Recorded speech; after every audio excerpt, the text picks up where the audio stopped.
This ain't She said, baby, yeah. Well, baby, you be going, you go. Yeah. 5:30, the call missing. No text backs or call misses. I feel like we all victims. Nights been getting long. Drunk testing, I should not do Patron. I hop on the phone, turn the music up, got in my zone. Drunk texting, I should probably Supertron. Had to do wrong, order to do you right. You gotta go through it, order to give advice. It's the price of the litty nights. I know the liquor hitting. Why when somebody break your heart, it help fix your vision. If you fall in love with a demon or a diva, pray your soulmate got a soul when you meet her. The crystal ball couldn't tell me if they'll leave again. Problems too extra laws are shared with a medium. We fight not for flesh and blood on this level. And devil's advocate is advocating for the devil. And love is all draining and stop, it's all fading. We used to be secretive, but now it's all blatant. It's all just lost, ain't it? Watching it all cave in. We the topic of conversation. 5:30, the car missing. No texting, just call missing. We fighting, you won't listen. You right, we both tripping. It's game time. Matter of fact, it's shade time. The past year been a strange time. Visitations on FaceTime. And who gon' break whose heart first? Always just breaks mine. Looking for blessings that gotta hand me. I'm trying to just raise a family. Somebody should raise the nanny. I'm trying to leave you alone, but that last text was courtesy of Patron. 5:30, the call missing. Emotions, it's all distance. No text, it's call missing. We fighting, you won't listen. You right, we both tripping.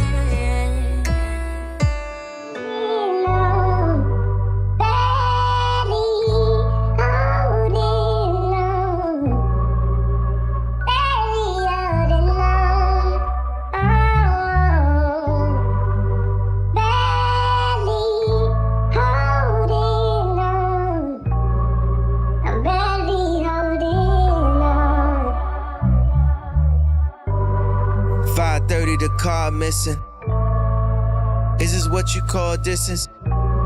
Throwing stones in a glass prison. Cussed me out at our last visit. Mad dizzy, we drunk, past limit. You tripping in public, that's bad business. We crash out, but you calling it passionate. You want the whole thing, but you scream when I'm half in it. We too much for us, everybody except for us. I don't know what's left of us. Why the devil keep testing us? Tryna write what's left of us. Tryna write what's left of us. Fix the wire connecting us. I agree with the Reddit subs. Everything they read it was. Everything they said it was. Number one, you bet it was. Better not forget it was. Either way, we get it done. You know it was, you know it is, you know the kid, you know we did, yeah for sure it is. 10-10, there's a high chance she gon' go with it, she gon' fuck with it. Step aside, I'ma go again, I'ma break the walls, we be going in. Pump, pump, yeah the old man got a folding up, got a screaming, I can't take it. I can't take it, you a fake bitch. You don't really love Ye, go listen to Drake, bitch. You ain't really dedicated like it take, bitch. Go listen to Lil Baby, go listen to Future, bitch. First off, you don't think about your future, bitch. Your fault, what you thought that we was know to this. Hella miles on it, what I'm supposed to do with this? Hella miles on it, what I'm supposed to do with this? You don't turn no rappers down, you always say yes. You don't really love Ye, go listen to Drake, bitch. You don't love $, listen to Luther, bitch. Listen to Lil Baby, listen to Future, bitch. I hope your future baby daddy is a fugitive. King Susie, yo, I don't never love these hoes. You don't love Ye, you love money bag, yo. You don't love Ye, you love money bag, yo. Money mad folk, you a fake bitch. Don't listen to Abel, better yet listen to Drake, bitch. Listen to Lil Baby, go listen to Future, bitch. Listen to Lil Baby, go listen to Future, bitch. And I hope your baby daddy was a fugitive. And he leave your ass right there where you used to live. Don't gon' blame me, I ain't got nothing to do with this. Them last words were Patron. That last text was Patron. I'm thankful Trace past strong. I might not make it home.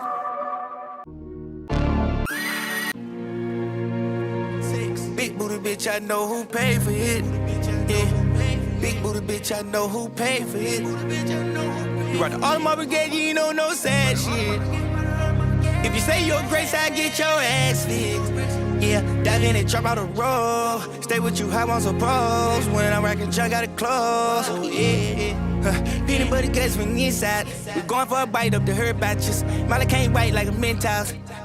I don't do credit. Shut up and shine my necklace. Playing with the blocks like Tetris. Oh, 150 my dentures. All you time ties with all your women. Keep your dog strapped down and reckless. All the mob bust down and the speckless. No complaining that they calling me the bestest. Prison cut bust down broke necklace. I ain't telling no reason to disguise it. I done seen it, I turn my eyes. Tell your main hoe 1,000 lies. Told my main hoe the truth that's on slime. I'm a Leo, I got 9 lies. Bounty hunters when we come for your life. If you won't see me succeed, gotta tell me everything that I need. Malcolm X told the guy how to read. Like a dirty, but I'm having cheese. I got a bitch in Belize. Might be pregnant and this ain't a tease. I was telling my slime not to leave. Too much money to be in the streets, yeah.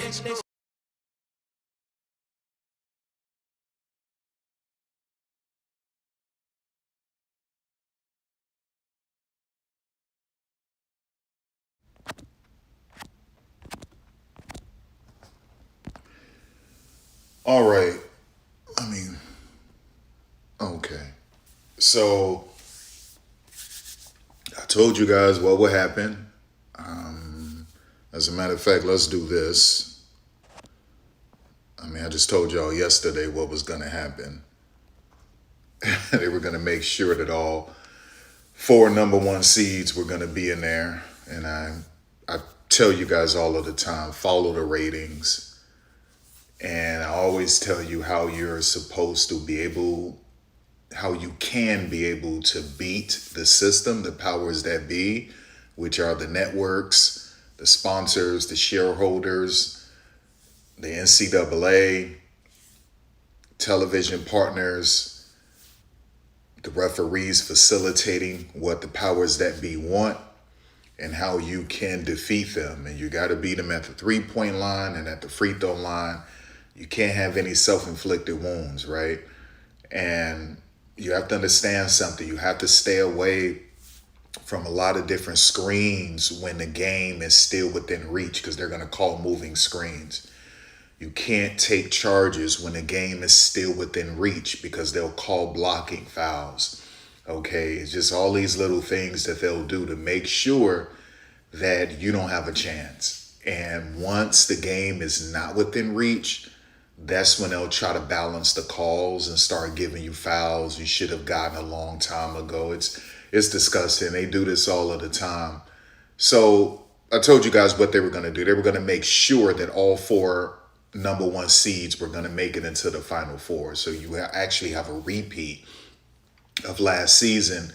And it's disgusting because they don't want to grow the women's game by promoting stars, essentially. And that's sort of what you get here. Like, instead of you just calling it fair and down the line, you potentially, it would have been difficult because the coaching is pretty bad at Michigan to some degree, but potentially we could have seen Silo Swartz, which is a star, but Silo Swartz can't have that type of big stage to really showcase herself because the networks know that Michigan won't be able to produce the ratings that Texas will.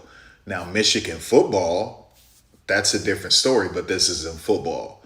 So because this is women's basketball, not Michigan men's basketball and Michigan football, this is Michigan women's basketball, that's not going to be good for ratings, even though it'll be great to sell you on Silo Swartz. That's not what they want to do.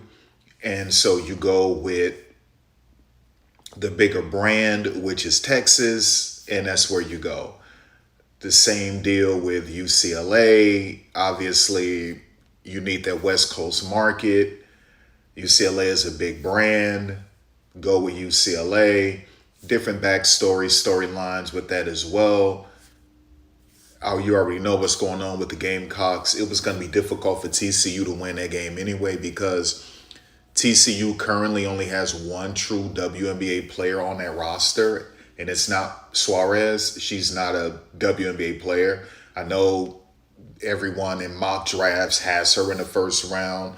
They're ridiculous. She's a 3rd round pick at best. So they only have one woman, really. And listen, Kennedy Basham, I think if she has another year of eligibility, I think she needs to use it and go somewhere where she'll be at least a second scoring option. So Kennedy Basham and Silva, they have a future, but I think Kennedy needs just one more year. But anyway, so they weren't going to beat South Carolina simply because South Carolina is loaded with too many 5 stars and 4 stars. On top of the fact there was no way the networks were ever going to let them beat South Carolina. They didn't need to do a lot of cheating for South Carolina. There was some cheating going on, but it wasn't the way we saw with Texas against Michigan. It wasn't what we saw yesterday with UCLA. It wasn't what we saw yesterday with Uconn. That was 1,000% hardcore cheating, including today with Texas. Gamecocks, it was a little bit of something going on, but it wasn't heavy because they didn't really need to do much with that. There was no way TCU was ever going to beat South Carolina. It's just too many 5 stars and 4 stars for that to happen. And TCU only had one true star, and that's Olivia Miles. Suarez, don't listen to these people doing these mock drafts. They don't know basketball. They just don't. And Suarez is someone who's going to need development. Now, she can be a developmental player, and you can take her in the 2nd or the 3rd round. It's going to take a little bit of time. So I just wanted to highlight that. But anyway, for people who don't believe me, I mean, I do this every year. I'm always right. All praise be to my creator. So, oh, crap. Actually, I guess I can do it this way. Let me turn this down. So I just wanted to highlight that. But anyway, let me go here. Let's go to, no, you idiot. Let's go to live. Move that out of the way. So you will have to watch this game right here. You will have to watch this video right here. You see the second one where it says watching refs cheat for UCLA women's basketball against Duke women's basketball, and I expose everything in that video. So just watch this video, and that's the video that I did yesterday live streaming, where I told you what was going to happen. They were going to make sure that Duke lost against UCLA. They were going to make sure that all 4 number 1 seeds made it. So watch that video. You can hear it for yourself. Anyway, let's get to this. So I went and I proposed this to Gemini, and I said, well, looks like I was right. ESPN and ABC got exactly what they wanted in the women's Final Four, all number 1 seeds. It sure helps with ratings and with selling ad spots at premium rate while charging sponsors a substantial amount for pregame, halftime, and postgame shows. And Gemini says, you called it with South Carolina, Uconn, UCLA, and Texas all punching their tickets to Phoenix. The Mouse, Disney, ESPN definitely has its dream scenario, having all 4 number 1 seeds, who also happen to be the exact same 4 teams from the 2025 Final Four, is a massive win for the network's bottom line. From an analyst perspective, the financial leverage they have right now is staggering. Number 1, ad revenue at an all-time high. The scarcity of these high-profile spots is driving prices through the roof. Disney reportedly hit a new unit high for the title game, with at least one 30-second spot going for $1.5 million. So let me do this real quick, right? Because I don't want y'all focusing on what is written right now. So I just want you guys to focus on this real quick, right? So we're just going to go here. I just need to go to this screen because I need y'all to focus, okay? Listen, you guys, so every year I tell you how this works, right? And I tell you about, this is all about ad revenue or ad spots. Ad spots are commercials. The formal name is ad spots. That's the name you call them, so they're called ad spots, right?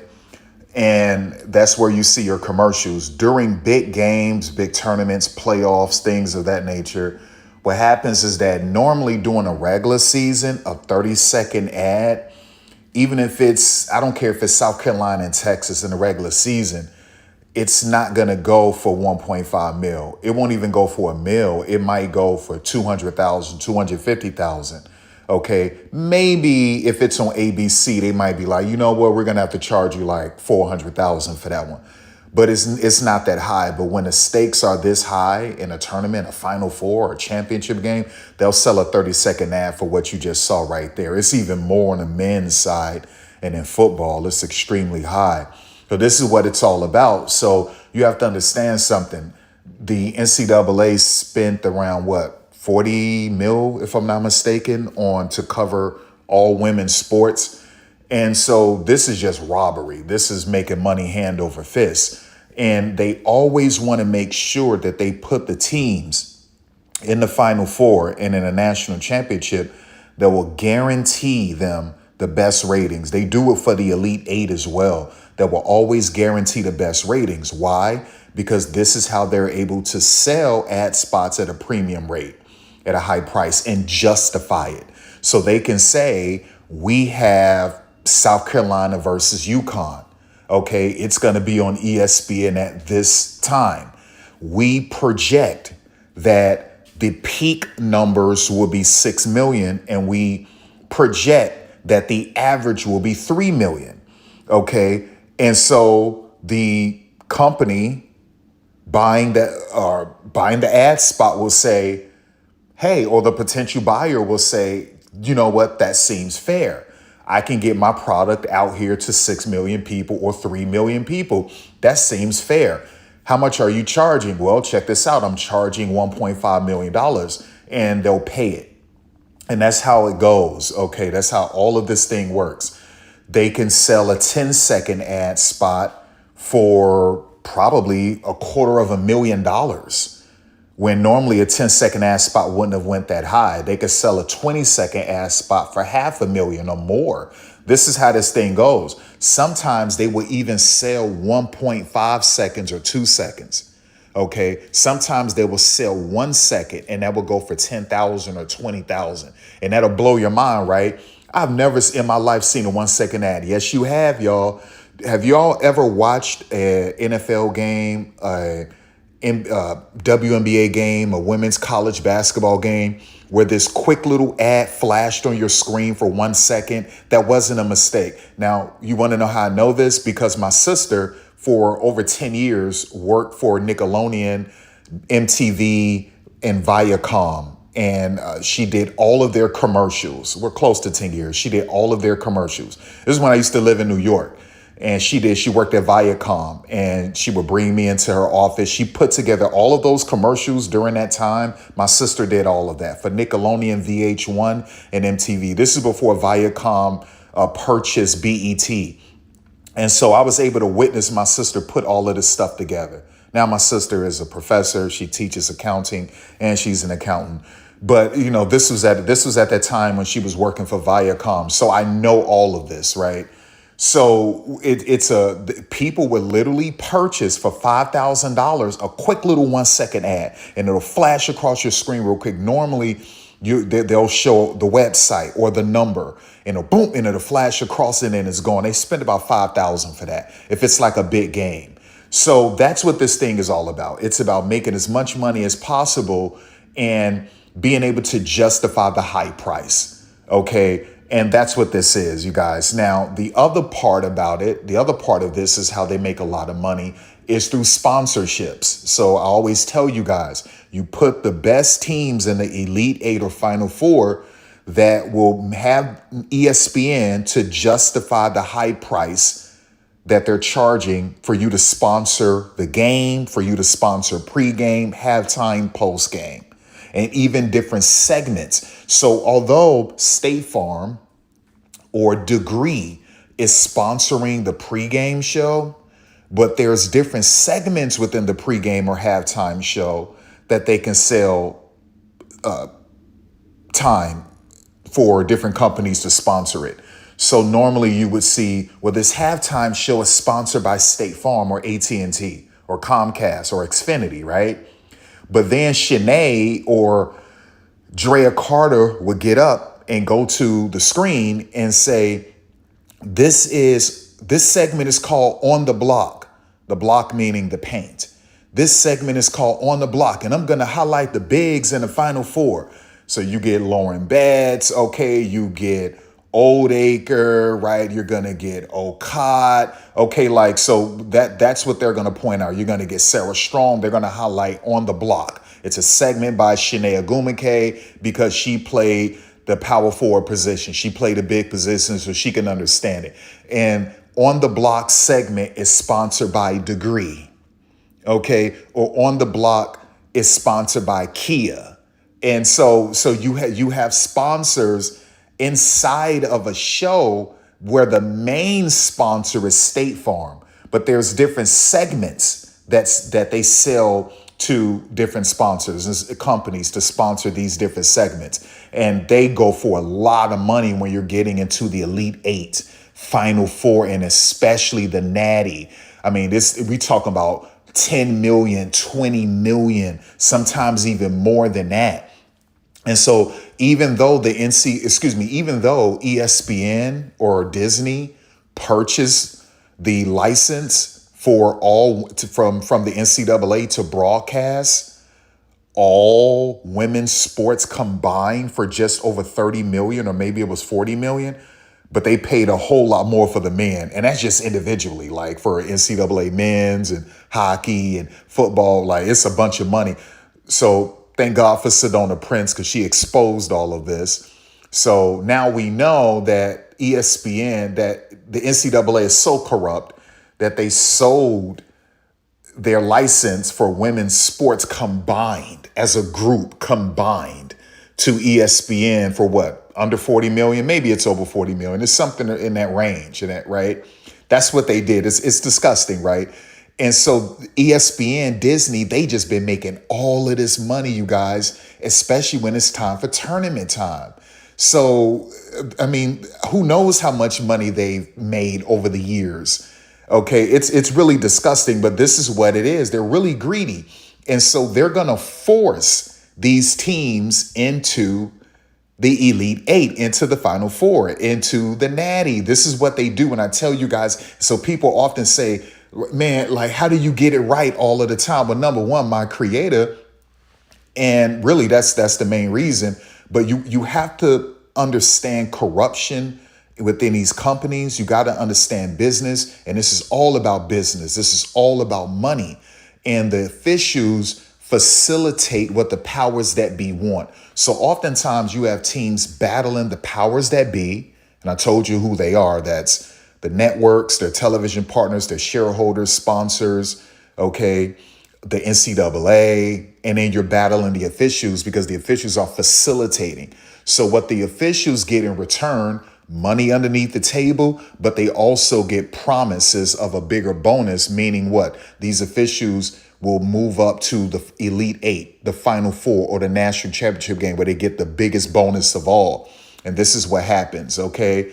And so it's really corrupt. And I often try to play for you that documentary about this, how this was going on in the NBA and how David Stern in the NBA instructed the referees to make sure that these semifinals and finals go to 7 games and all. It was disgusting what they were doing. And so, yeah, I often try to play that documentary for you guys. You know, this is real. This really happens. And so it's a dirty freaking business. It's absolutely disgusting. And this is what goes on. So that's why yesterday, go watch the video. I told you, I said, they're going to make sure all number 1 seeds are in the Final Four. That's just the way it's going to be. These teams will obviously generate the most ratings, which means great business for them. Right? And they're going to make sure that they have the best 2 teams in the national championship game. And you can guarantee that by moving the top 4 teams in the Final Four. That would, no matter who lose in the Final Four, you will still have one of the best national championship games where you could generate the most money. And so this is what it is. It's disgusting. That's why you saw UCLA, it was a total cheat fest. That's why you saw UConn yesterday, a total cheat fest. Okay. And then you saw today with Texas, total cheat fest. That's what you saw. The South Carolina game, they were going to win anyway. Too many 5 stars and 4 stars. And TCU only have Olivia Miles. Don't give me this Suarez BS. I'm not trying to hear that. Don't give me that. I know basketball. These people don't know hoops. I know basketball. I coach basketball. I know basketball. Okay, I've been doing this forever. So Suarez is, to me, she's a 3rd round pick. You got mock drafts having her going as high as like the top 10. That's cap. That's ridiculous. To me, she's a 3rd round pick. I think some teams are going to take her in a second. That's how I see it. But anyway, so yeah, this is the video right here. As you guys can see, watching refs cheat for UCLA women's basketball against Duke. So you want to make sure you watch that. Okay, want to make sure you watch that one. Like we saw yesterday, how they cheated with Notre Dame and Uconn. I mean, just bogus fouls on Hannah and her teammates and horrible stuff. Uconn players pushing off, committing fouls, never calling it. Then the game is essentially out of reach, and then they start giving whistles to Notre Dame. They do this all of the time. So I tried to educate y'all. So anyway, let's get back to this real quick. So once again, let me read this. I posed the question. Well, just propose this to him. I just wanted Gemini to expound on this. Looks like I was right. ESPN and ABC got exactly what they wanted in the women's Final Four, all #1 seeds. It sure helps with ratings and with selling ad spots at a premium rate while charging sponsors a substantial amount for pregame, halftime, and postgame shows. You called it, with South Carolina, UConn, UCLA, and Texas all punching their tickets to Phoenix. The Mouse, Disney, ESPN definitely has its dream scenario, having all 4 #1 seeds, who also happen to be the exact same 4 teams from the 2025 Final Four, is a massive win for the network's bottom line. From an analyst perspective, the final leverage they have right now is staggering. #1 ad revenue at an all-time high. The scarcity of these high-profile spots is driving prices through the roof. Disney reportedly hit a new unit high for the title game, with at least one 30-second spot going for $1.5 million. That is a serious jump and reflects how sponsors are viewing the Final Four repeat as a guaranteed ratings gold mine. #2, premium show sponsorships. You mentioned the pregame and postgame shows. ESPN has those locked down with heavy hitters. AT&T is the lead sponsor for the Final Four and the Elite Eight, while Capital One remains the overarching presenting sponsor by staggering the studio shows like The Bird and Tarasi Show, which brought over 700,000 viewers alone last year. They've effectively created a 6-hour daily ad loop rather than just a 2-hour game window. #3, the matchup cheat code. The Friday semifinal between South Carolina and UConn is a network executive's fantasy. Let me read that again. The matchup cheat code. The Friday semifinal between South Carolina and UConn is a network executive's fantasy. It's a rematch of the 2025 National Championship, featuring an undefeated UConn team on a 54-game win streak against Dawn Staley's juggernaut. Even without the Caitlin Clark factor of previous years, the sheer brand recognition, I told y'all, these are all products. These teams, they're products. Even without the Caitlin Clark factor of previous years, the sheer brand recognition of these 4 programs keeps the casual viewer from tuning out. It's definitely a rich get richer scenario for the blue bloods of the sport and the networks that carry them. And I presented this to Grok as well. And then Grok says, yeah, the 2026 Women's NCAA Final Four in Phoenix features all 4 #1 seeds. Okay, this mirrors last year's Final Four. Okay, let's move on. Ratings and business angle. You're spot on that this setup is a ratings and ad sales win for ESPN and ABC. The women's tournament has seen massive growth in viewership over the past few years. Matchups between the blue blood programs with star power, strong brands, and national followings tend to deliver bigger audiences than Cinderella runs that fizzle into blowouts. Historical data shows high-stakes Final Fours with top seeds pull strong numbers, even if some fans gripe about predictability.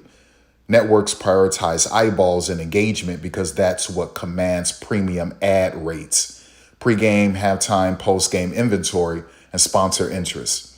It's not unique to women's hoops. Men's March Madness love deep runs by big programs too, but the women's side has been particularly sensitive to star-driven storylines, boosting mainstream appeal. That said, the parity or lack thereof at the very top is real. These four have been ranked number 1 through 4 in the AP poll, and the gap to the next tier shows in the scores.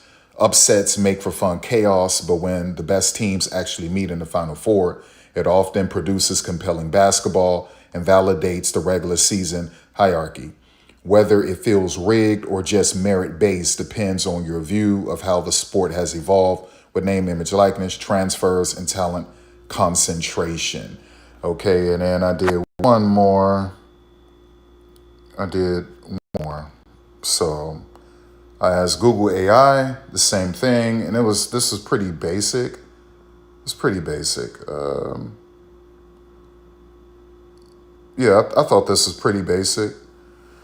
The 2026 Women's Final Four of the top seeds have driven immense commercial success, with 30-second ad spots for the tournament reaching a record 1.5 million, marking a 134% increase in revenue over the past 2 years. This surge reflects massive advertiser demand.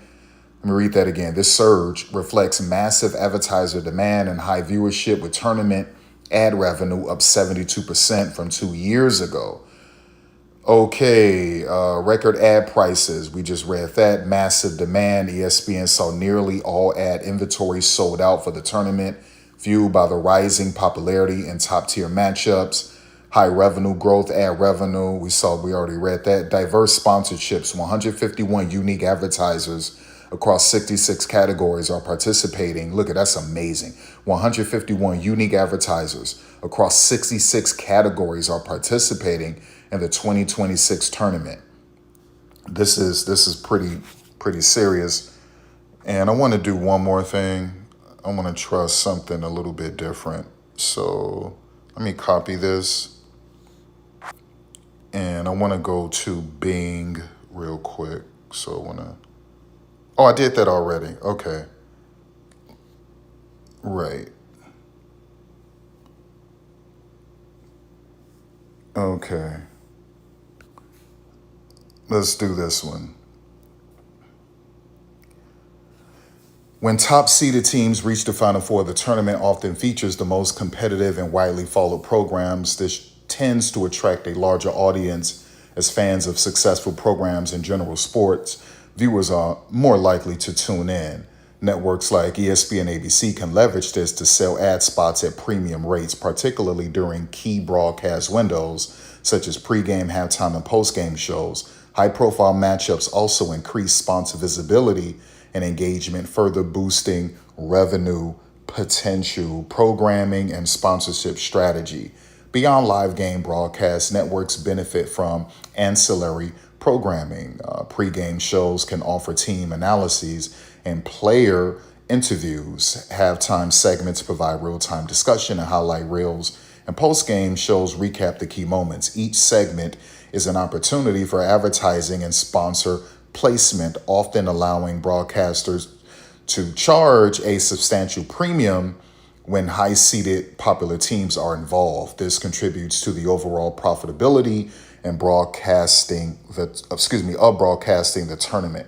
Considerations and criticism. While featuring all number one seeds may maximize ratings, some critics argue that it reduces unpredictability, potentially making the tournament less exciting for fans who value upsets and Cinderella stories. However, from a media strategy standpoint, ratings and ad revenue often take precedence as networks invest significant resources to ensure that marquee matchups remain intact through the later rounds. Listen, you read that? Do I need to highlight this? Should I highlight that? Let's highlight that.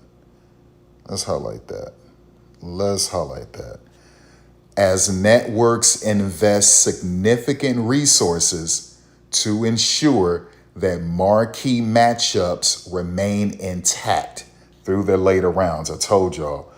In summary, the presence of all number one seeds in the women's Final Four aligns with broadcast interests, providing a more marketable and lucrative product for ESPN ABC, both in terms of attracting viewers and maximizing advertising and sponsorship opportunities. Okay, so like I said, I just wanted to highlight that and point that out. I just told you guys yesterday what would happen, and it happened. I told you yesterday. I broke it down, live stream. Watch this video. Go watch it. It's the watching refs cheat for UCLA women's basketball against Duke. Okay. I told y'all they want all 4 number one seeds in a tournament. That's what they want. They want all 4 number one seeds in a tournament. And so, that's what you got. That's what you got. And that's why I did the cover art this way. That's why I did the thumbnail that way. And this is what it is. Okay. So yeah, it's disgusting. But there was another thing I wanted to highlight. I wish I remembered that dude's Twitter account. I can't remember his Twitter account, but anyway, we know Oklahoma State just lost 8 players in the portal.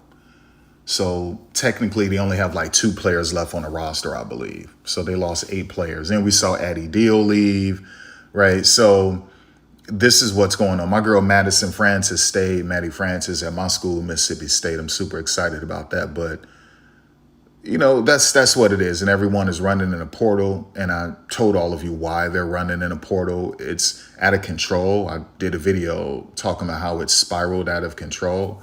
Let me see if I can find that video. Let me see. It's the portal background. Yeah, this video right here. So how the new CBA sped up the NCAA. Let me put that at the top. How the new CBA sped up the NCAA women's basketball transfer portal. So in this video, I explain why that happened, okay? And so that's essentially what that is. And it's all because ever since that CBA was ratified and they saw how much money even a 3rd round pick would make, which is over 270,000, excuse me, I think 3rd round picks. Yeah, 3rd round picks are going to make over 270,000. Ladies and gentlemen, 3rd round picks. I'm not making this up. Watch this. Watch this. So, oh man. Oh my gosh. 3rd round picks will make over 200. Oops.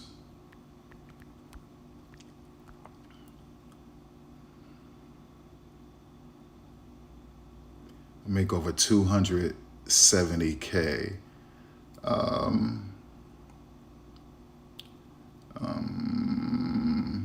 And what was it? What was 1st round picks?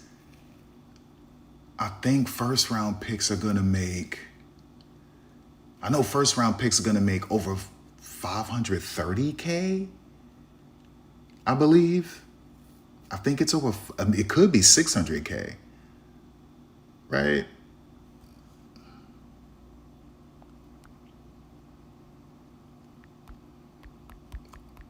What will 1st round picks make in this new CBA? Let me see. I thought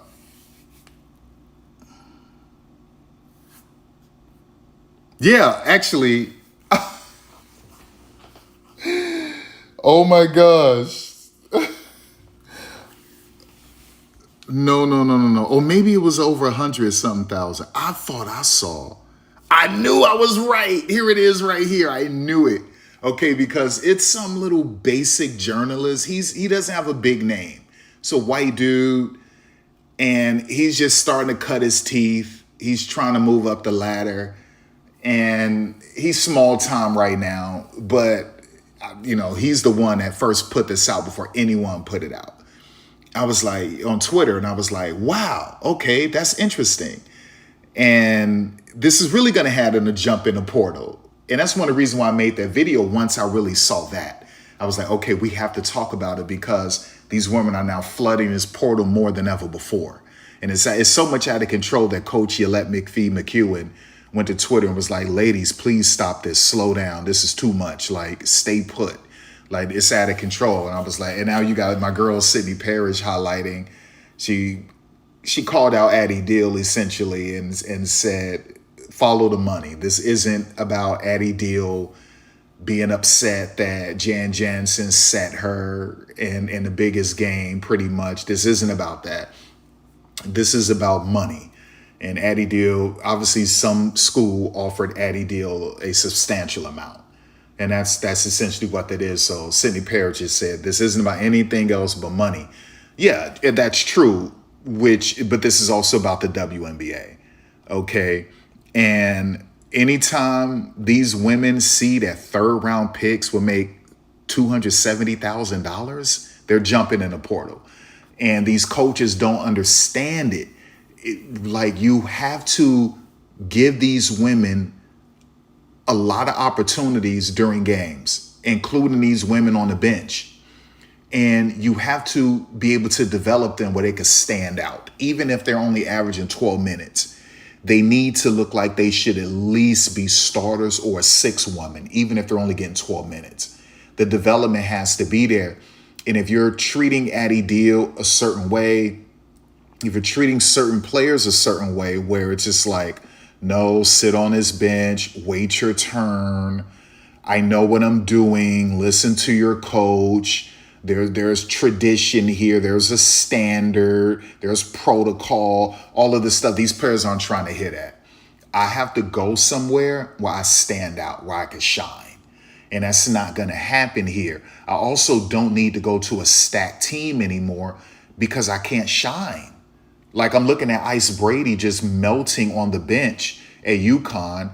And the only thing that makes sense to me why Ice Brady didn't transfer is because maybe Gino promised that she would get starter minutes.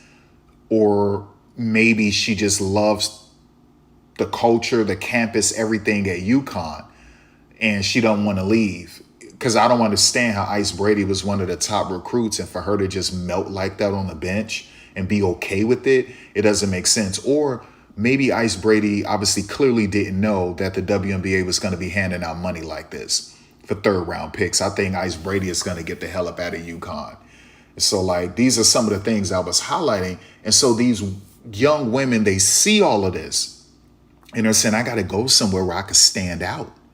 I got to leave, man. I got to get the hell up out of here. And that's why you're seeing this exodus like that from Oklahoma State. This is why Tennessee, there's different reasons, a myriad of reasons why women are leaving Tennessee. But you're seeing that at these programs. We're seeing it at Iowa to some degree, right? Certain players are getting up out of there, and that's what's going on. And I got to go somewhere where I can shine. I really do. I got to get up out of here. Listen, Jan Jansen isn't developing these players the right way. Look how she treated Jada Jemfe as well. And the reason why I know it mattered to Jada Jemfe, because it mattered to her sister and her mother, because they liked my tweet where I called out Jan Jansen, and they both liked my tweet. So there's no way that they're not having these discussions privately amongst themselves about Jada Jemfe not being able to get time on the court, not being trusted, okay, and just being okay with being a cheerleader. There's no way you could convince me otherwise, because why would her mother and sister like my tweet? That lets me know behind the scenes they've had these discussions. They know what Jada was doing in high school and on the AAU circuit, just like I do. They know this. Okay, they know anytime Jada has gotten into the game, Jada looks like she should at least be 6th or 7th in rotation. They know this. They know that if you just develop Jada, Jada should be a starter. So once again, we're also losing a marketable person from women's basketball.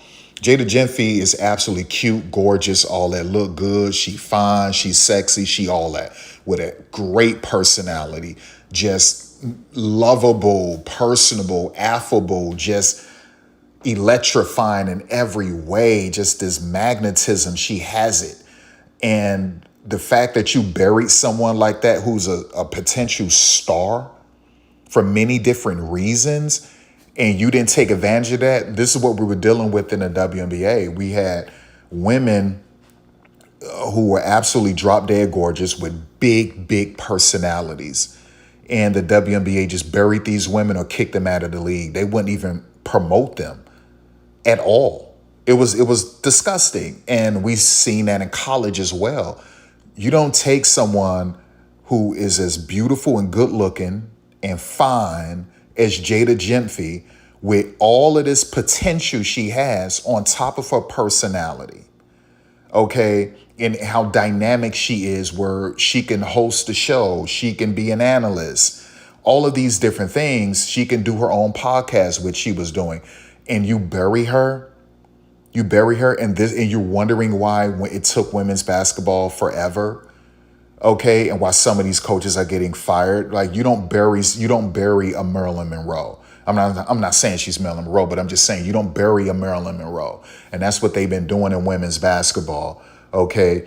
And so, yeah, so for Jada's mother, and now Jada's gonna do what? She just said she's retired and she wants to be a school teacher. The reason why Jada said that is because she didn't see any hope, any chance of her ever playing professional basketball. Okay, she never saw it because Lisa Bluder was never going to move her up. They were okay with her being a cheerleader. And Jan Jensen was never going to do anything for her. And that's the way it turned out. And so it's disgusting. I know she wished she would have transferred to FGCU to play with Harmon. I know she wished for her former assistant coach. I know she wished she would have done that. But she wanted to stay loyal at Iowa.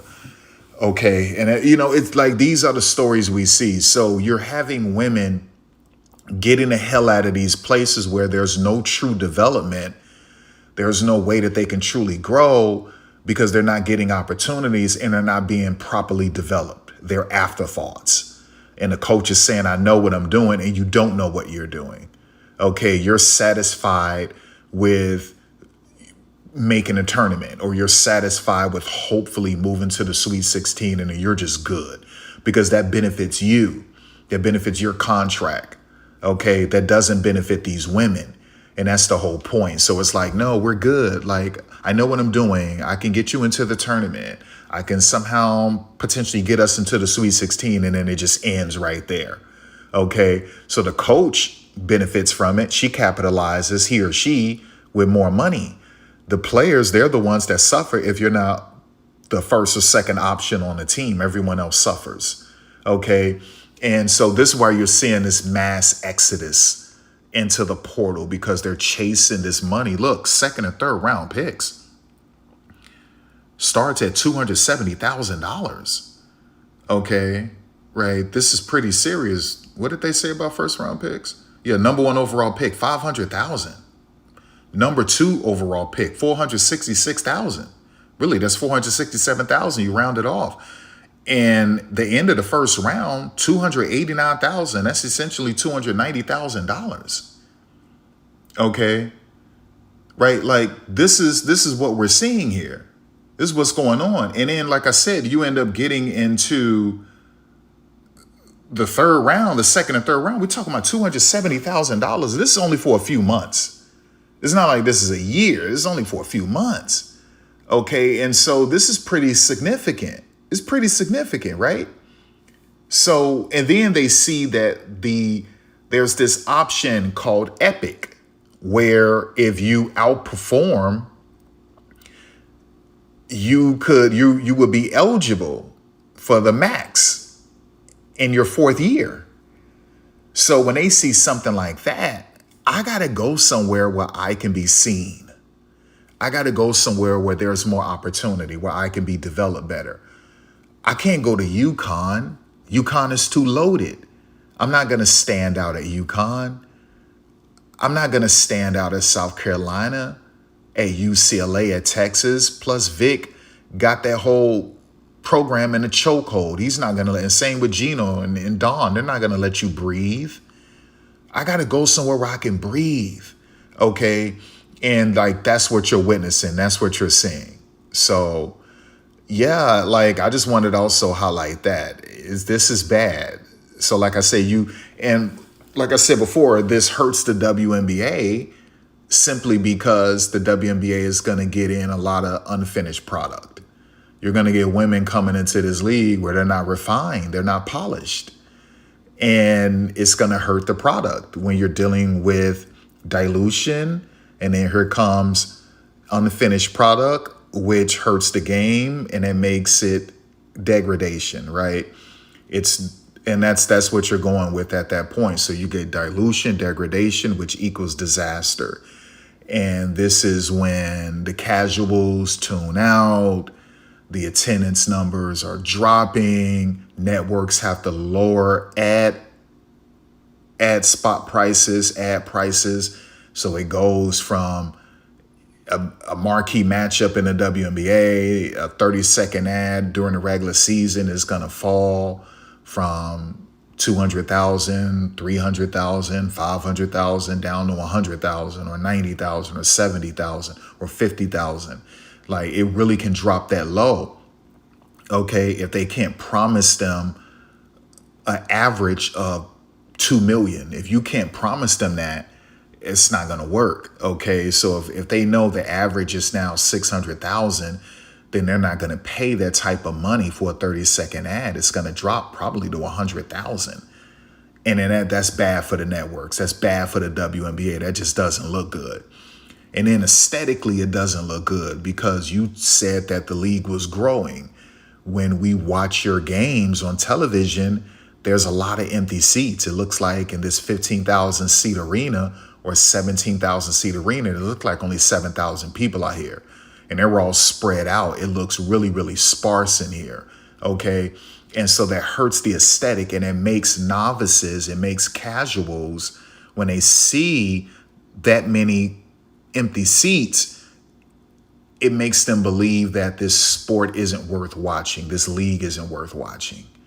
Right? Aesthetic matters. Okay. And so like, that's what you're witnessing now. What I will say, I always tell you guys about the future as well, right? I'm the only one who can do this, by the way. So you will see in the future deep fakes in terms of crowd. That's going to happen in the future. You're going to see there will be language in contracts with television partners, media partners. This has nothing to do with the WNBPA, the association. This will be with the league and with their television partners. And this will be about filling up seats with fake AI and pumping in noise. Now, we've seen this in the USFL. So the USFL did this before they merged. When the USFL first started, some of these markets had a lot of empty seats. And even though they didn't use AI, what they did is that they used fake crowd noise during the broadcast. Okay, so it was maybe like 5,000 people there and it sounded like it was 70,000. That's what they did. Okay. Fans didn't like it, but some fans understood it because it made it more digestible. It made you consume it better on television.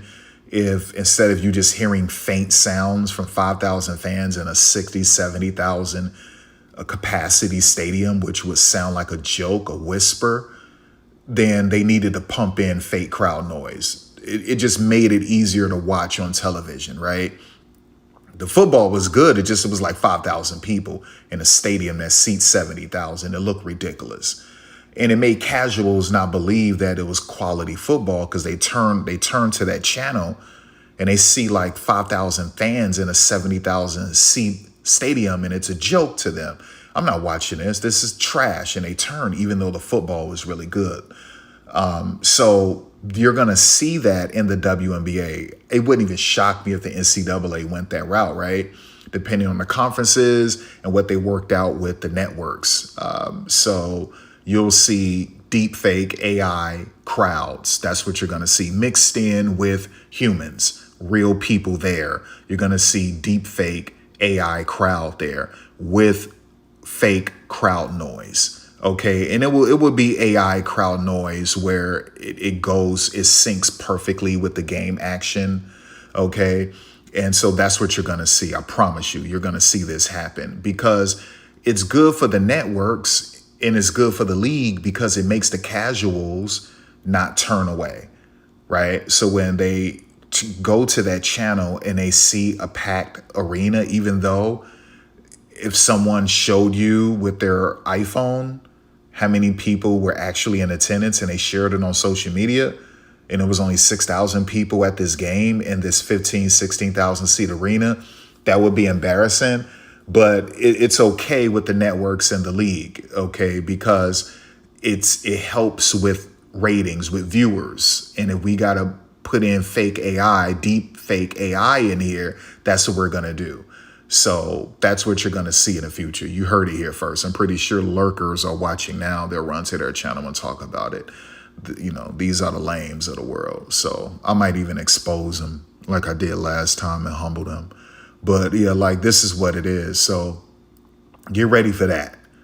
So like, I told you, man, who you listening to, and you like, don't play with me. You're going to lose every time. There is no one greater than me. I'm the very best.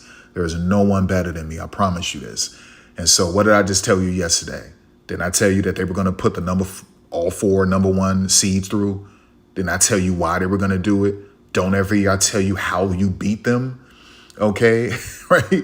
And I told you how you do it. And I told you Caitlin was the perfect one to try to beat them because Caitlin doesn't need a screen. I mean, you could set her up with a flare screen. She doesn't need it. And she shoots it from deep where you can't get her teammates in foul trouble with these little bogus moving screens. Okay. Plus Caitlin became a mega star. So they were going to let her through. But Caitlin found a way to beat the system, the powers that be in the officials, by shooting from deep, full speed off the dribble, didn't need screens, plus doing daring, risky passes, which helped out a lot. But that's normally what happens is that in order to beat the system, you have to make sure that you beat them from the perimeter. And if you ever get to that free throw line, make your free throws, no self-inflicted wounds, meaning turnovers, silly, goofy turnovers, like none of that type of stuff. And you got to find a way to stay out of the officials' way, meaning don't give them what they're looking for, which is a screen. They're going to call a moving screen. If you are within distance, right? If the game isn't out of reach. So let's say they want UCLA to beat Duke. Okay. Right. If they want UCLA to beat Duke and go to the Final Four, Duke has to stay out of their way. Listen, if the game is within reach and Duke is trying to set up screens, they're going to call moving screens. Okay, it's going to happen. If the game width is in reach and Duke is taking a charge, they're going to call a blocking foul.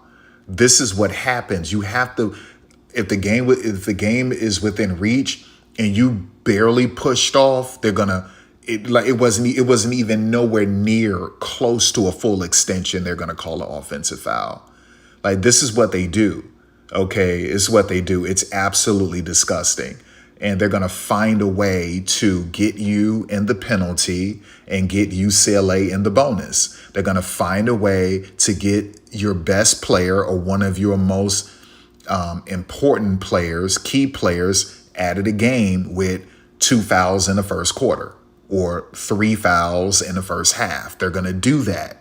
And so that player will sit for a lengthy period of time, and it allows UCLA to get back in the game, right? This is how it is, or to take complete control of the game and hurry up and get it out of reach. And that's what you see. It's a dirty, corrupt, disgusting business. But I've been telling y'all this for years. Every year I tell y'all what's going to happen. I tell you who's going to be in the final. I tell you who's going to be in the Elite Eight, who's going to be in the Final Four, and who's going to be in the national championship. And I'm right every year. I'm never wrong. I'm always right. Okay, I even tell you this with the WNBA, and I'm always right in the WNBA. This is just how it is, you guys. This is how it is.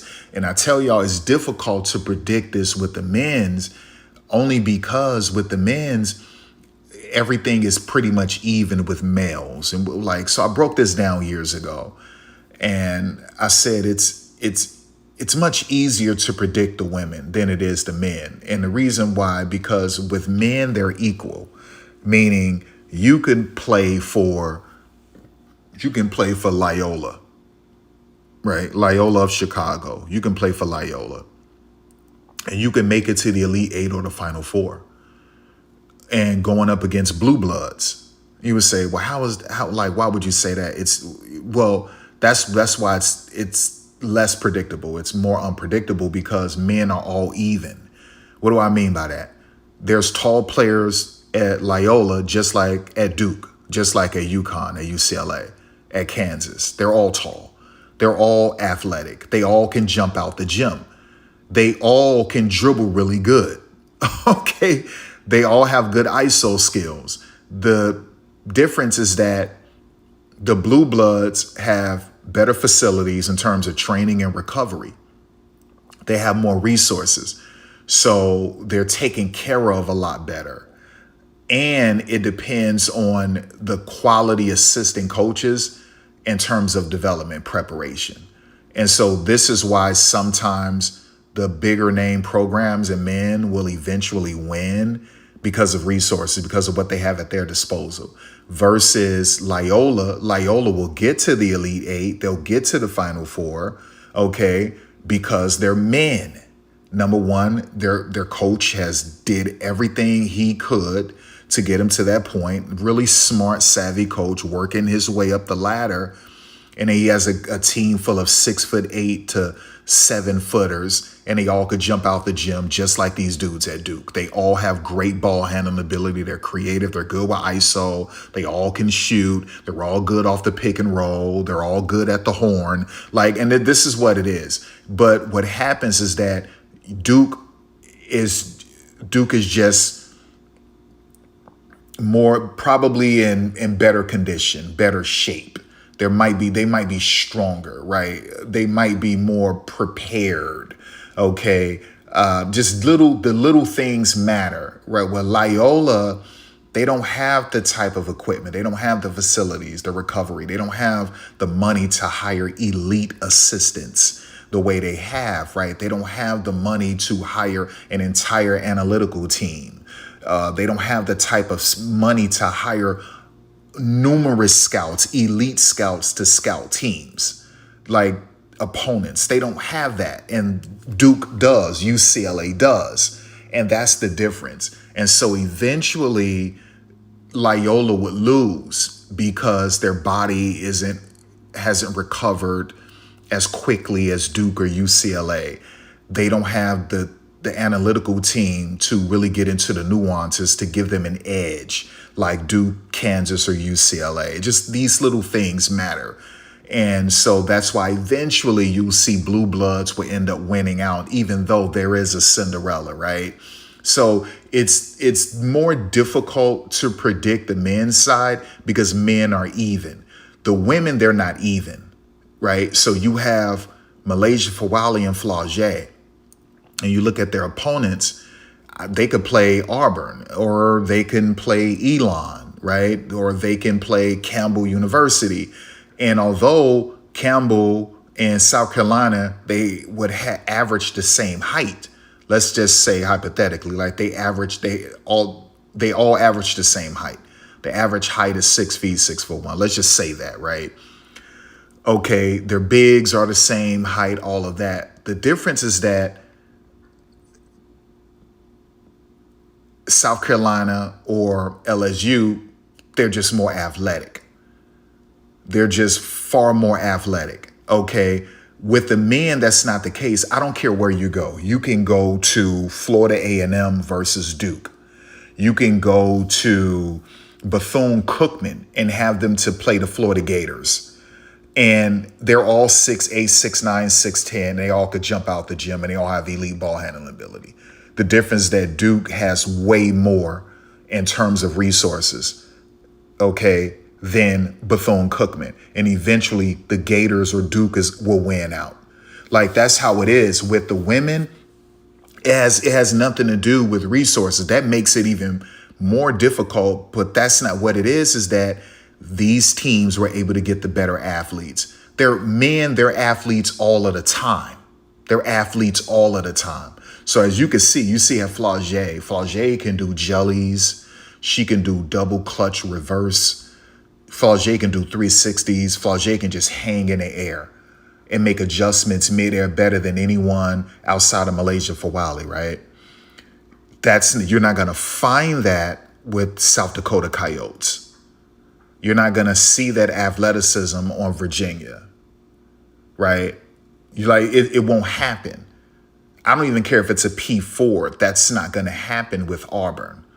That type of athleticism doesn't exist with Alabama. And so South Carolina, they have the better athletes. LSU, they have the better athletes. Uconn, they don't have better overall athletes than South Carolina or LSU. Okay, but Uconn, they have one of the best coaches who's really good with his preparation, his detailing X's and O's, and they're loaded with 5 stars and 4 stars. And so eventually they'll end up winning out. But South Carolina, they just have the better athletes. And so on top of a bunch of 5 and 4 stars, their coach just isn't a better coach than Gino in terms of X's and O's. She just isn't. She's not a better coach than Gino. She's not better than Corey Close either with the X's and O's. Although she has better athletes than UCLA, she can't get on that pad, that whiteboard, and draw it up like Corey Close. She can't do it. And so that's why UCLA, we probably eventually win out if they end up facing each other, potentially. But that's where it is, okay? So yeah, it's just one of those things. So it's not even with women. It's not even with women, you guys. I don't care where you go. The Blue Bloods will always stand out because they were able to get the better athletes. You don't need that on the men's side. I don't care. You can go to freaking Stony Brook on the men's side. Go to Stony Brook. Go to St. Joseph's. Go to George Mason. And those guys are 6'9", 6'10", 7 feet. They all can jump out the gym. They all got nice handles. Okay? They're good with their pace and space and motion. The problem is that they're going to end up losing out because they don't have the resources. They can't recover. They're not as strong. They don't have the type of facilities they have. They don't have the analytical team, the scouts that they have, the nutritionists that they have. So eventually, the Blue Bloods are going to win out. Now, what you will see Cinderellas. Now, we haven't seen Cinderellas on the men's side in in 2025 and 2024. So those are anomaly years where we haven't seen Cinderellas on the men's side. Normally every year there's a Cinderella, except for 2024 and 2025. So that's why Cinderellas are always on the men's side, because men are even. They're even. Women, they're not even.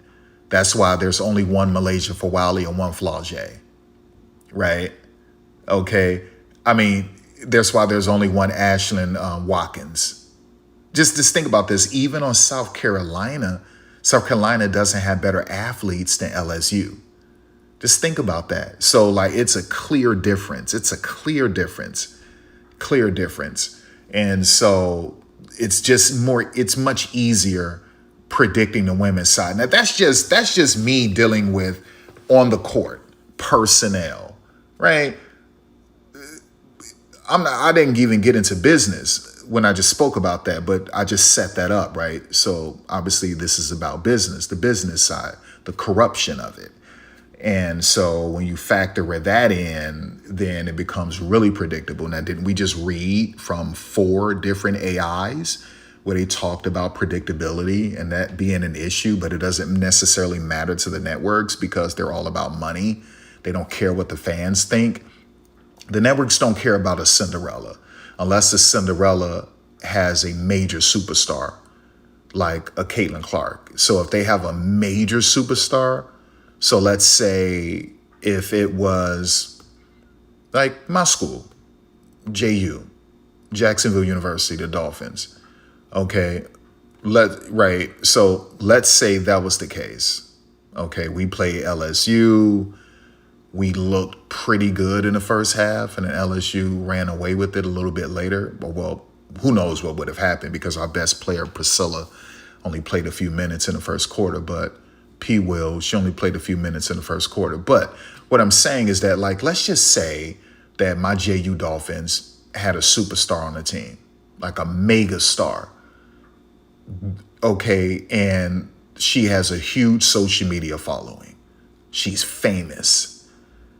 And even though she plays in the ASUN on ESPN Plus, or when their games are on ESPNU, they do massive numbers. They break records for ESPN Plus streaming, and they break records for ESPNU. Okay, what they'll do is that they'll help that team out because that's a superstar. And so they'll call it down the line. They'll call it even. So JU faces LSU in the first round. They won't cheat for LSU. They'll call it even. And they might even help JU a little bit because she's so famous. She's just so famous. We got to have her. We got to keep her in this tournament. I mean, every time they play, they're getting over 1 million. And so, like, that's the only way that the networks will be okay with advancing a Cinderella. But that's not the case, right? We don't have superstars at these mid-majors, at these lower level P4s. We don't have superstars. And that goes back to 4 years ago when I made that video. Or was it 3 years? Well, it's getting close to 4 years. Because that's when I moved downtown.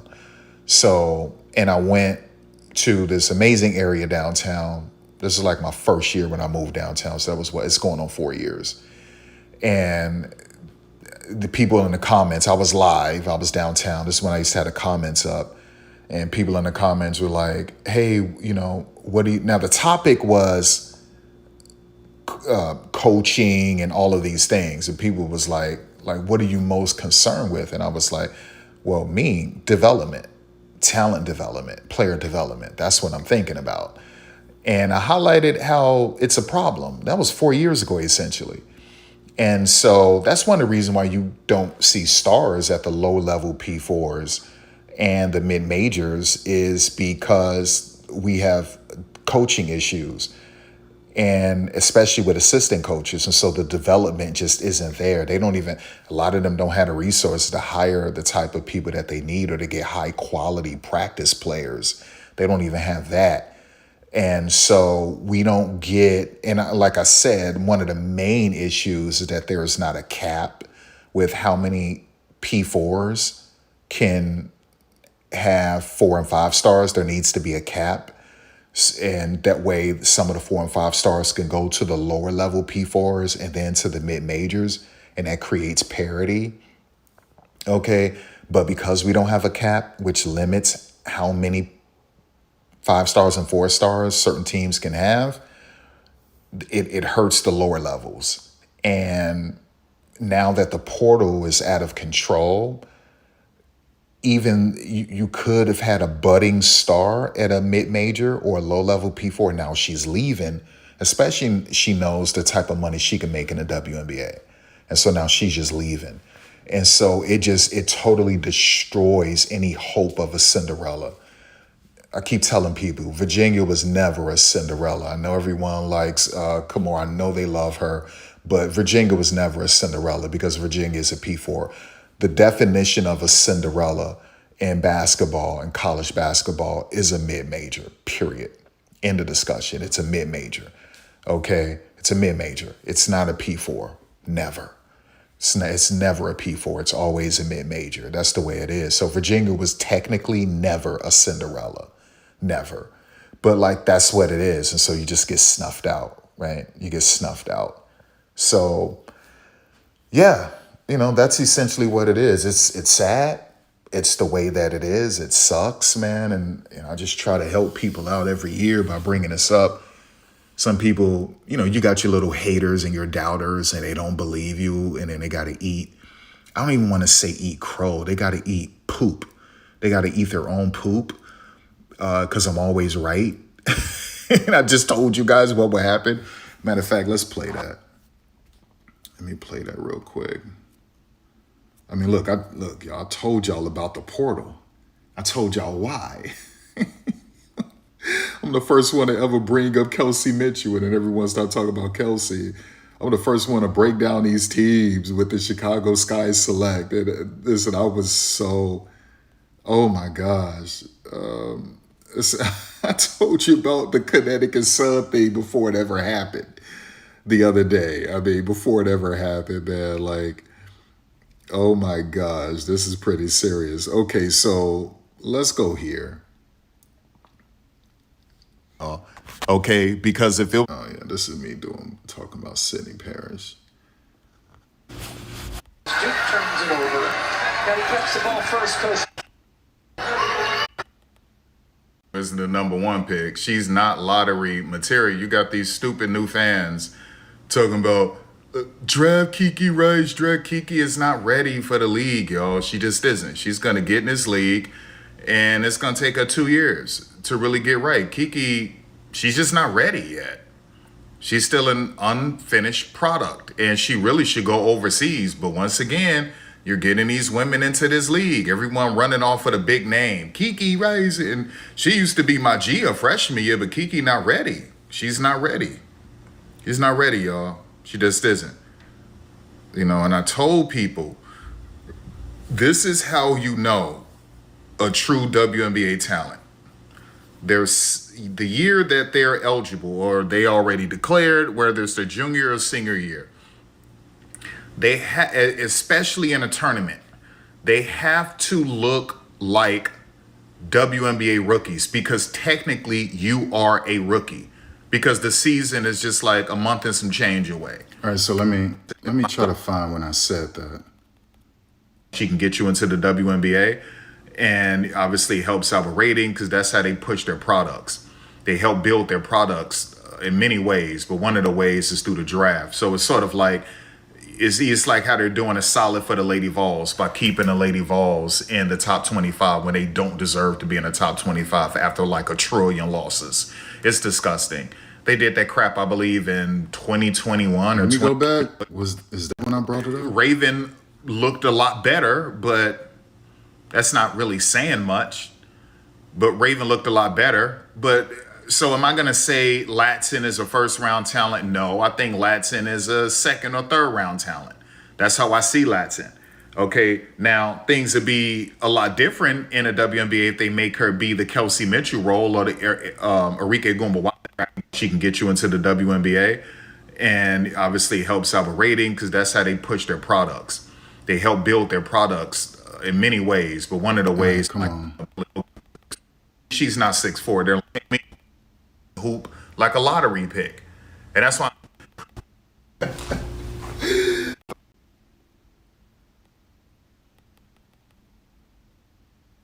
Oh, I think this is when I forgot I had the microphone off and I was talking. I thought the microphone was on. So I'm going to have to edit this out of the video when I'm done. I forgot I needed to fix this because I thought I had the microphone on. Everyone just going off of a popular name. No. And the fact that she's familiar and she's confident. Winner to the Final Four. Duke had 6. And then look at That's over the back. moving off the ball. That's over the back. You got to call that. You listen. You see, Mayor, like, no, that's over the back. You have to call that. But like I said, they're cheating. That was 1,000% over the back. That was 1,000% over the back, and they're not calling that. That's cold-blooded. Okay, I have to see what I'm doing down there because, oh, no, bring that back. 15 seconds. Watch this. Look at Kiki. Her hand is all underneath that basketball. Watch this. Underneath. Watch this. Watch this. Underneath. You got to call that. Let's bring that back. Let me put this in landscape, y'all. Let me put this in landscape. Let me make sure. Hold up. Let me put this in landscape. Watch how this chick is cuffing his basketball, and it's clear right in front of their face, and they won't call her for carrying, y'all. Like, they were cheating this entire game. So watch this. Look at this. Her hand is all underneath that basketball. Watch this. Underneath. Watch this. Watch this. Underneath. You gotta call that. You gotta call that. Underneath. Watch this. No. Hold on. I gotta blow this up. I gotta blow this up, y'all, because this was egregious. This was absolutely egregious. Let's go. 15 seconds. Watch this. Look at Kiki. Her hand is all underneath that basketball. Watch this. Underneath. Watch this. Watch this. Underneath. Let's go back.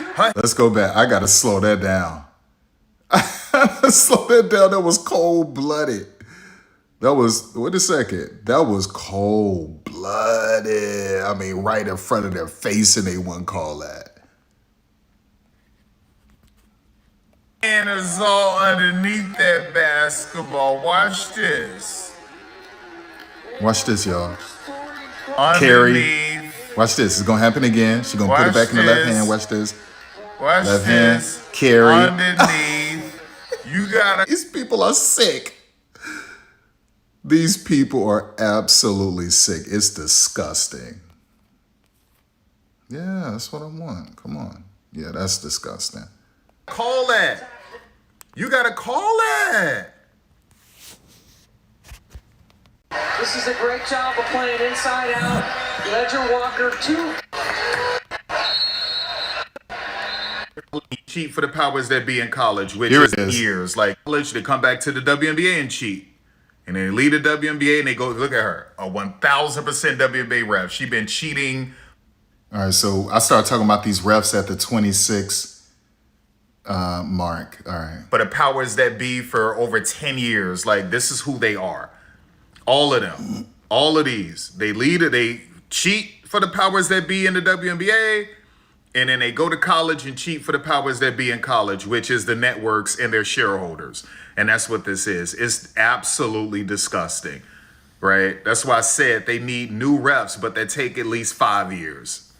It takes about 5 years. If anything, I would say, why don't they just at least go after the Athletes Unlimited refs? The Athletes Unlimited, she didn't. I think I saw one. Money corrupts, and they could totally, and they promise me to go to censors, even in baseball, the best ratings that go lose their mind and make their threes and free throws. And here it is. And so here it is. All right, so I guess it's the 28-minute mark. Always want the teams in the Final Four. Trust anything you see, and it's clear. It's clear what's going on. They always want the teams in the Final Four who produce the best ratings. That's the way it's always been for a really long time.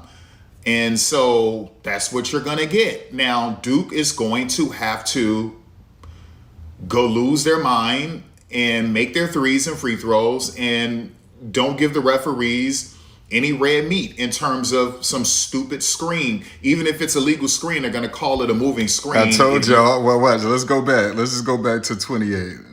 Where was that at? And officials, because they're corrupted. They're 1,000% corrupted. You can't trust them at all. And you could blame it on human error. No. These are 1,000% officials who are corrupted, and it kills the integrity, and you don't trust anything you see. And it's clear.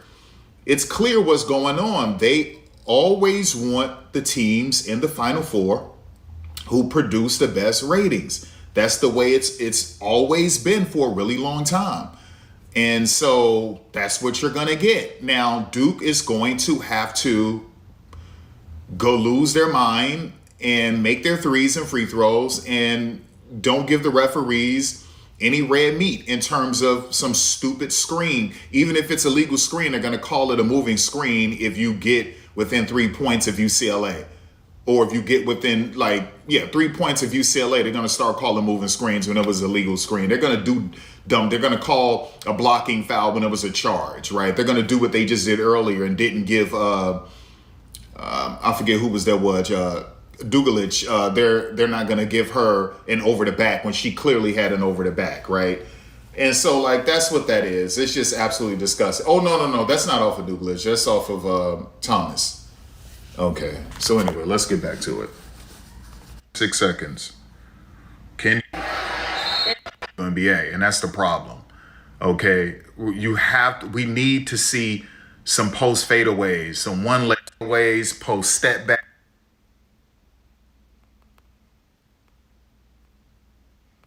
Come on, baby.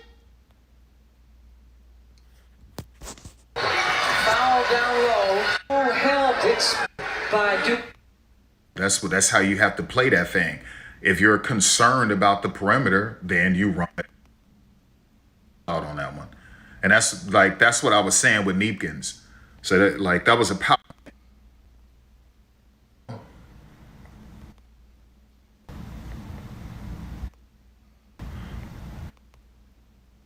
Just I can't get a man my height, or sometimes Kara is a 1000% dunce, and what's saving Kara is obviously talent. Don't be messed up at that night. No, she was already supposed to. Listen, this is negligence, and this is gross negligence, and it makes you wonder, Kara, did you get paid off to come up with this dumb plan? Forget Kiki. Forget her. What are you talking about? She's worried about Kiki. Screw Kiki right now. Double this chick. That's the one that's killing you, right? And then you wouldn't have to worry about Dugalich driving into the paint, scoring that on the inside, because you would have been in a 2-3, you freaking idiots, right? It's the dumbest thing in the world. Kara Lawson, I swear, sometimes it makes me wonder what's really going on. Who paid you off? Who told you to come up with this stupid game plan? That would have never happened if she was in a 2-3 zone. Never. That would have never happened. Dugalich would have had to pull up from the elbow. She would have had to pull up from 10 feet or 15 feet or something like that. That would have never happened. That is absolutely ridiculous. And the fact that they're more concerned with Kiki Rice. Listen, no. I'll take my chances. It's just ridiculous. Just watching stupid stuff like this. Just how? I don't trust any of this, y'all. How, I don't understand. How is it that you're not doubling her pre-catch?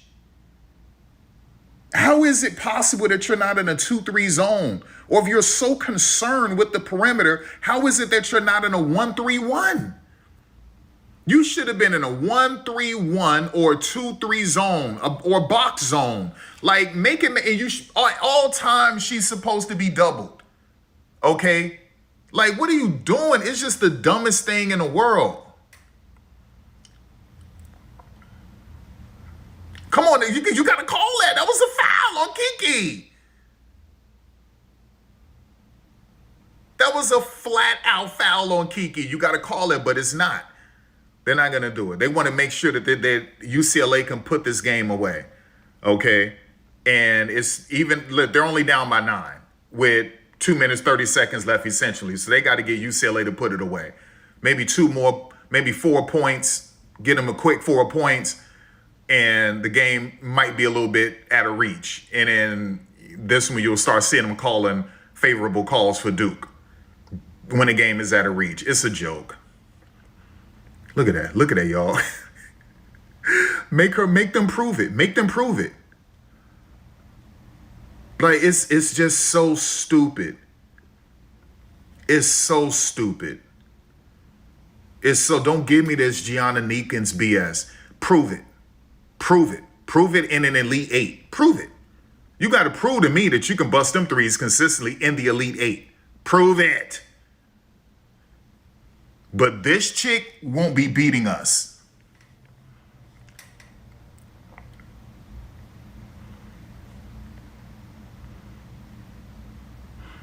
And then it's also dumb stuff. Like, you're supposed to tell, this one good thing about Robin Pinchton, man. You're supposed to tell your players, piss this chick off.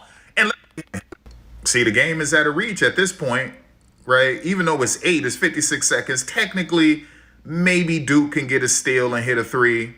But the referees are going to get his game to UCLA. So maybe Duke could somehow, but I think the referee's going to get his game to UCLA. This is literally what we've been watching.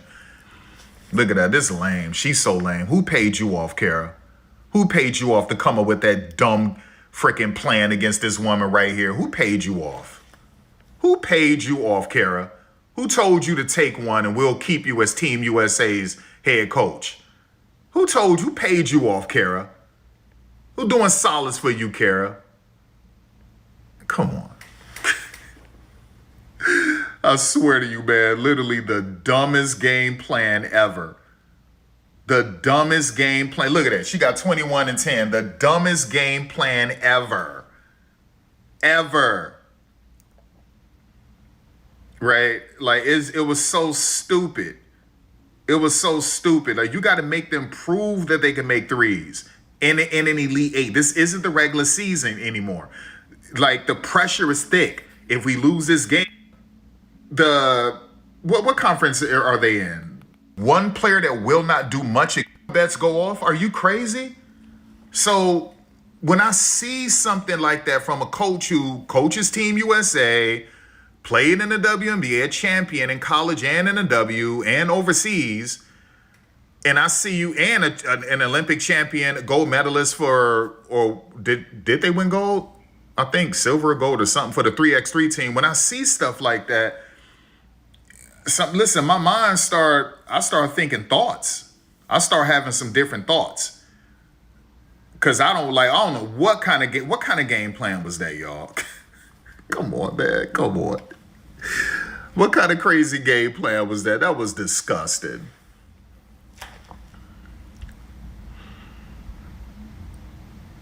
Nah, chick, it's not one of the magical moments anymore. That's not happening.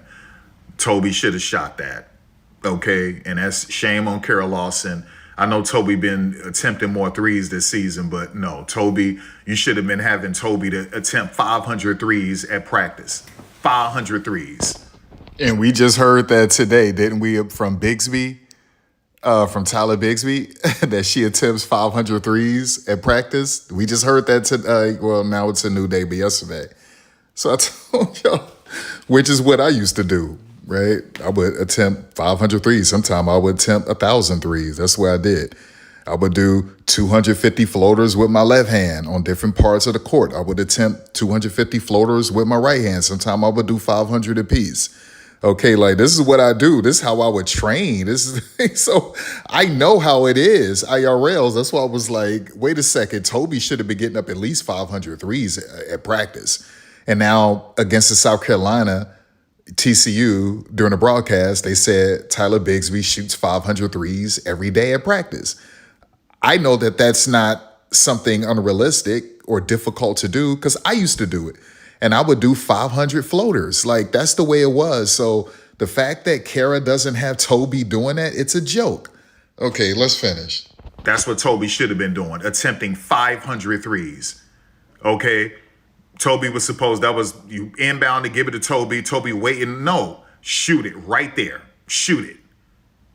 So, like I said, that's poor player development. How is it possible that Toby wasn't in practice getting up 500 threes throughout the season? And if her fingers are blistering, okay, then you pivot. But that's not what's been happening. Look at Kiki. That is not top 5. That is not top 10, y'all. Y'all just going off of her name. That's it. Y'all going off of her name. Y'all think this is her freshman year. This isn't her freshman year, y'all.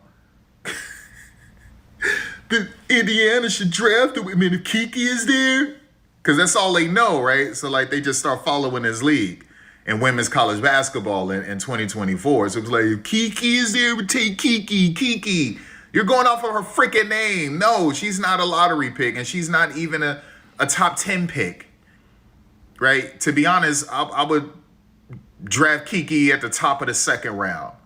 Okay, or at the bottom of the first round, bottom first, top of the second. That's where I would take Kiki. And then I would develop her for 2 years.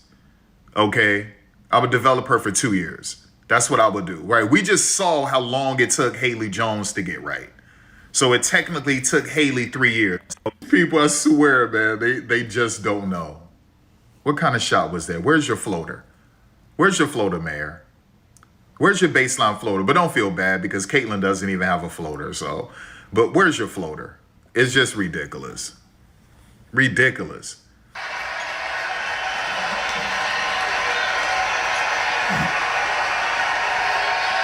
And get ready for a lot of 8 clapping in Westwood because UCLA is going back to the Final Four.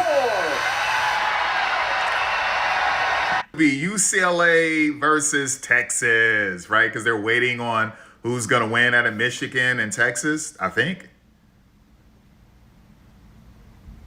Yeah, because Michigan beat Louisville. Yeah, so they're waiting to see who's going to win out of Michigan and Texas. Yeah, UCLA versus Texas. It's going as planned. All of the number 1 seeds are moving on, and I told you. I went through all of that to get to this part. I thought I mentioned it earlier in the video. I'm happy I see that now. So when did I start? What was the 49-minute mark? So let's go back. I told y'all. I think I even mentioned this in my Hannah Hidalgo video too, but let me back that up a little bit. I told y'all, man. Let's go. Versus Texas. Yeah. Because Michigan beat Louisville. Yes, going to win out of Michigan. Espn got with the... Is going back to the Final Four.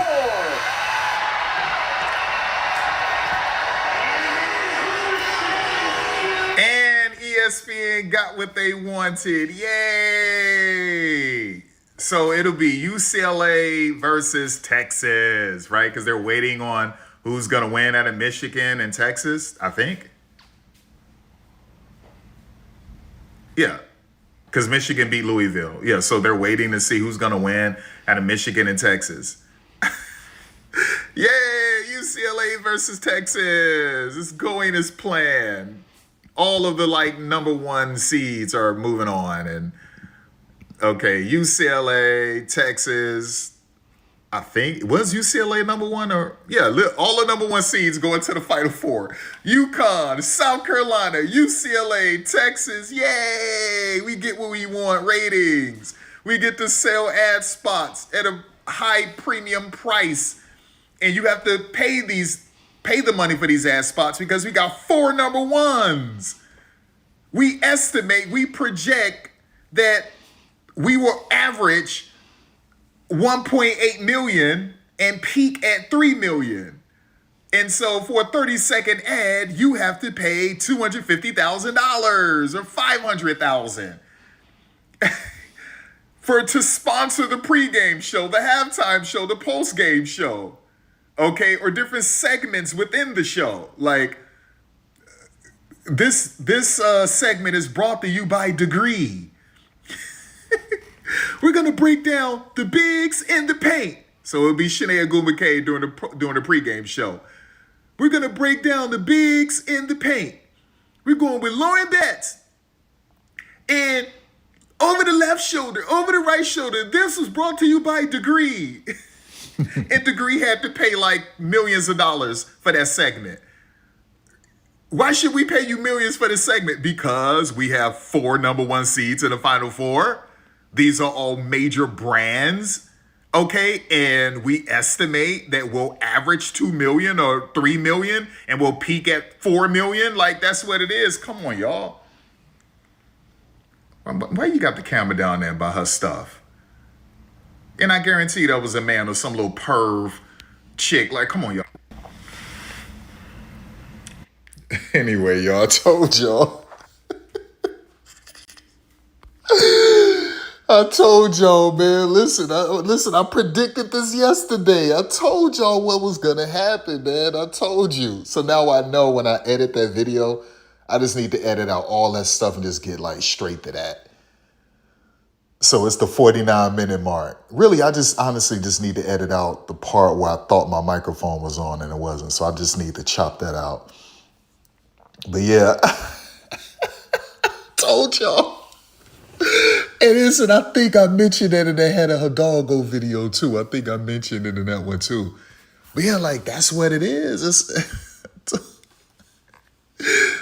Listen, man, I keep telling people, you're safe with me. You're safe with me. Listen, I could tell you everything. And if you met me IRL, I could tell you your thoughts. I could tell you what you're thinking. I can interpret your dreams, your nightmares, anything. You understand? I could tell you who you can trust. I can tell you about your husband, your wife, your kids. I can tell you anything. I can tell you about who you got in your car with you and what type of person that person is immediately. Like, that's like, I could tell you everything. I can tell you everything. And so, like, that's how it is. And if you met me IRL, I don't sound the way I sound like right now. I haven't raised my voice IRL probably, it's probably been, I don't even know how long. I think probably, I can't even tell you the last time I raised, I swear to God. I might have maybe on a basketball court, but that would have been years ago. So like, I just don't, like, no one could ever tell you like, yo, he right. I don't remember hearing you raise your voice. I don't even remember the last time you ever raised your voice. Like, I just don't do that. I don't argue. I can't tell you the last time I was ever in an argument. Yeah, I just don't do stuff like that. It's not how it is with me. Like I said, what I do is that all praise be to my Creator. We pray over people. We read scripture to people. We heal people. We pray for people. We give money to certain people. We do a lot of missionary work, a lot of community work in the communities. You know, and I take care of certain people that I really honestly have to take care of. I don't have any children, but there's certain people I have to take care of. And yeah, like, I mean, that's just what it is. And then I come to YouTube, and the only time you will ever hear me raise my voice is on YouTube, talking about women's basketball, and that's it. But off of YouTube, I listen, you can ask anyone, they would be like, I do not ever remember hearing him raise his voice, like, ever. And he doesn't get into arguments. I just don't do it. Okay, I just don't. I don't do it. I think some people wonder how is it possible he could talk for hours and hours? Because my freaking windpipes are phenomenal, because I don't argue. I don't raise my voice when I'm not on YouTube. I just don't do stuff like that. I can't tell you the last time I did. I think it was probably when I was playing basketball at the basketball court, but that would have been years ago. So I just can't. I just don't remember those things. Like I said, I would be a terrible parent because I don't believe in discipline. I never did. I would just tell you the pitfalls and keep it moving. So my sisters would be like, you would be a terrible parent, because I never disciplined my nieces and nephews. I would just tell them the good and bad of choices, and I would just keep it moving. And I knew I would be a bad parent. So I just steered away from children, because I knew that I just never wanted to see myself as a monster. I never wanted my kids to see me. I never wanted my kids to grow up and have trauma and be like, yeah, you know, he used to yell at us. He used to whoop us. Like, I never wanted my kids to see me as, you know, some horror dude. I never wanted that. And I just, that's not for me. And so we keep it moving. I got my other reasons, right? I think I'm selfish when it comes. I'm not selfish IRL. I'm just not. I've never been selfish. But this will come off as selfish, and maybe it is. So the number one reason why I never wanted to have children is I don't want to give you what I have and to have you to misuse it, to misrepresent it. There is no one more lava than me, lit, cool, awesome. awesome. It just isn't. I had the best walk. I had the best vernacular. I'm handsome, beautiful. Like the Creator blessed me. He really blessed me. Like no one is more creative or brilliant than me. I'm just being honest, y'all. It's going to sound arrogant, whatever. Like that's the way it is. No one is more clever or wittier than me. They just aren't. And I didn't want to give this to a son or a daughter and to have them to misuse it. Because like you're going to get some of your mother in you. And this is why I said I would never want to be with a woman who's a lame, a punk. She's not a trendsetter. She's not a leader. She have no style. I mean, she looked good. Like she looked great, but she kind of lame, right? She's not a leader, a trendsetter. And on top of that, she a punk too. Like she can't fight. She ain't really got heart. But damn, that booty nice, boy. Them legs nice. Them titties nice. Like, I like, ooh, look at that face card. Extravagant. Like, so a lot of people mess up. So the face card extravagant, the booty nice, the boobies nice, the legs nice, all that, right? But she a coward, she a punk, she weak, she don't got heart. She not a trendsetter, she's not a pioneer, she's not really creative or brilliant, right? It's little things like that that I noticed. So I didn't want my kids to misrepresent all of this, okay? All of this, right?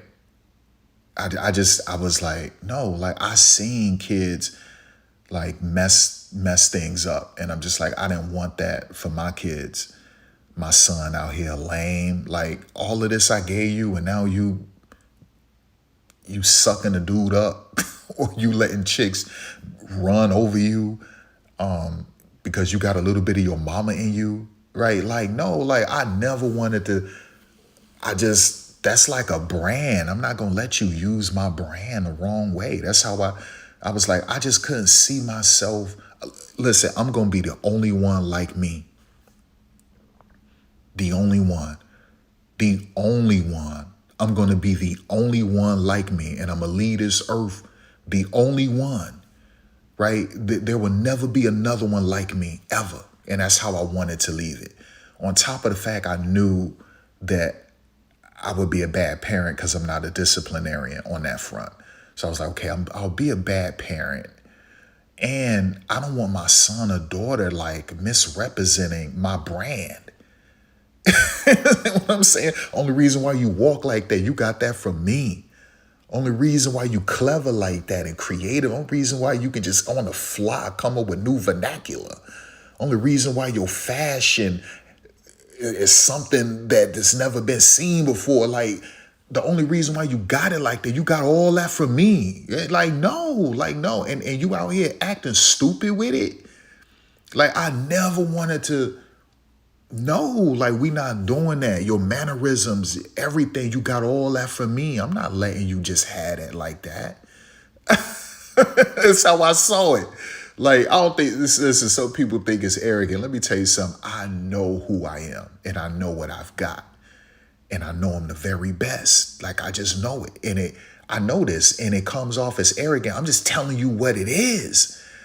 And maybe it's your own personal insecurity or jealousy or envy or the way things you were taught.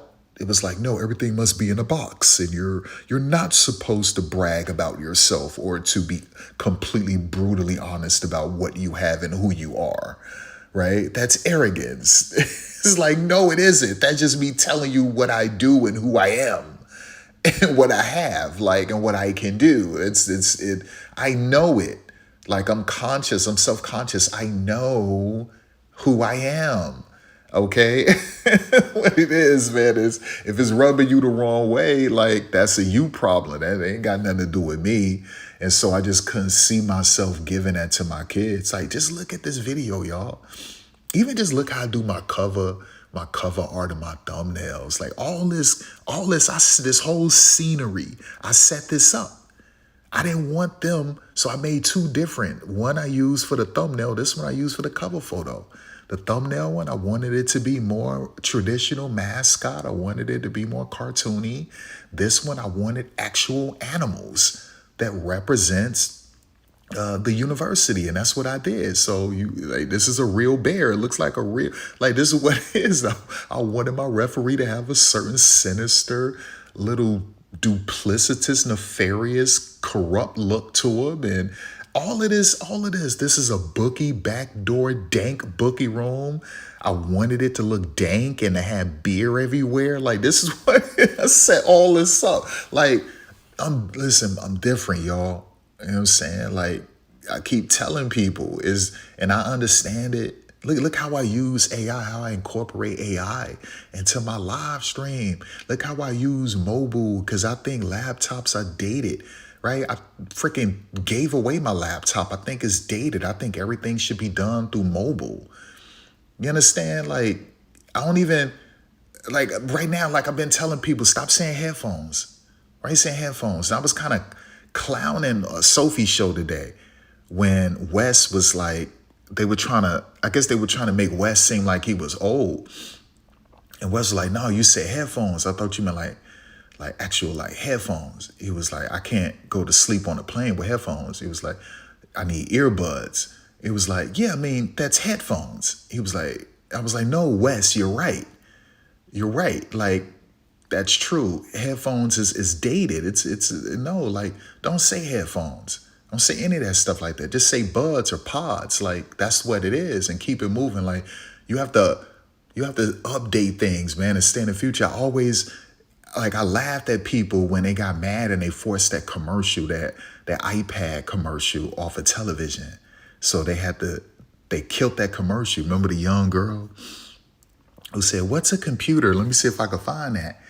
And before that commercial came out, I was telling people, like, I don't understand how people, number one, they say computer, and then number two, people still using like PCs and laptops, and I never understood it. Like, I used to tell people the future of technology. I told people this before it ever happened. I told people everything you're doing with your phone right now, I told people this was going to happen. I told people about AI before it happened, robots before it happened. I told people about social media. I'm the one that pitched this to Facebook. I swear to God, I pitched it to Facebook about Facebook Live and dealing with gaming and marketplace and all. I mean, I swear to God, I did all that a long time ago. This is what I do, right? I used to make videos clowning Elon. I wasn't impressed with Elon, right? Because he'd be stealing stuff that he watched from sci-fi movies and all that BS from the 90s and 80s, right? But anyway, let's get back to this. So I always told people everything should be done through your mobile. It's like it all should be done through the phone, everything. That's how I felt. And so I wanted to find apps where I can do a live stream from my phone, which is what I always do. When I used to do a lot of my video game content long years ago, I always did it from a laptop. I would go live from my laptop. I used to show myself until I got stalked 2 times, right? And then this one dude started copying my mannerisms. And you come on, stop. Why are you moving your hand and doing stuff like that? They're like, well, stop copying off of me, you little punk. So anyway, I was like, nah, never again. But anyway, so everything should go through the phone. That's how I feel. Right now, I think tablets are dated. I think it looks stupid. Now, if you got a new mobile device where it's like a phone that is sort of like what Huawei or Samsung is doing, where it's just like, it could change and from a phone to a tablet, then okay, that's different. But to me, tablets look clunky. They look stupid. It looks dated, right? That's how I see it. I see people with PCs and what? I see people with laptops. What? Like, why aren't you doing all this from your phone? Okay, so like, I just don't understand that. Like, Facebook was dated, so I stopped messing with Facebook in 2015. It was dated. Like, that's how it is. That's how it is with me, right? That's why I can't listen to rap, because it's so dated. So I listen to battle rap. It's just one of them things, man. So like, let me show you this real quick. Watch this. Let me show you. Show you this. Let me show you this, man. What was it? Let me see. What's a Computer. Apple. Come on. Apple commercial.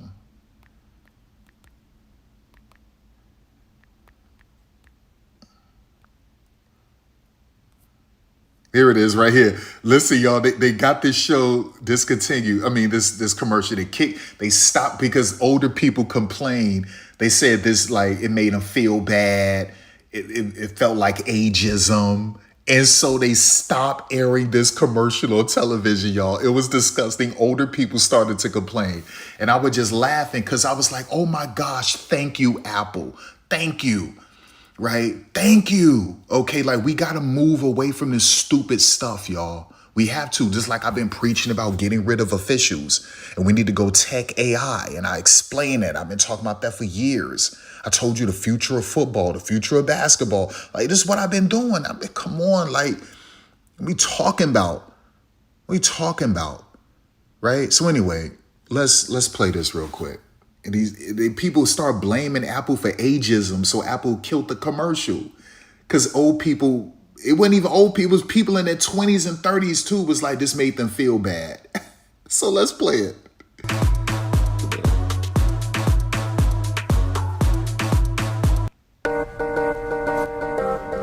Hold up. Yeah, it's just like, remember, some of y'all might remember, I was downtown a couple weeks ago, I think. I was like, how is it possible that YouTube can't allow us to zoom in? If I'm going live through my phone, through my iPhone, how is it possible that I can't zoom in on things? Like, that's crazy. It's just like years ago, I was telling YouTube, like, it's time for y'all to step up. Like, we should go live in 1080p or 4K. 4K, at minimum 1080p, but 4K. And now I'm telling them, let us zoom in. If we're like, it's just the wildest thing to me. Like, how is that even possible, right? So anyway, let's watch. Let me turn this landscape. Hey, what you doing on your computer? What's a computer?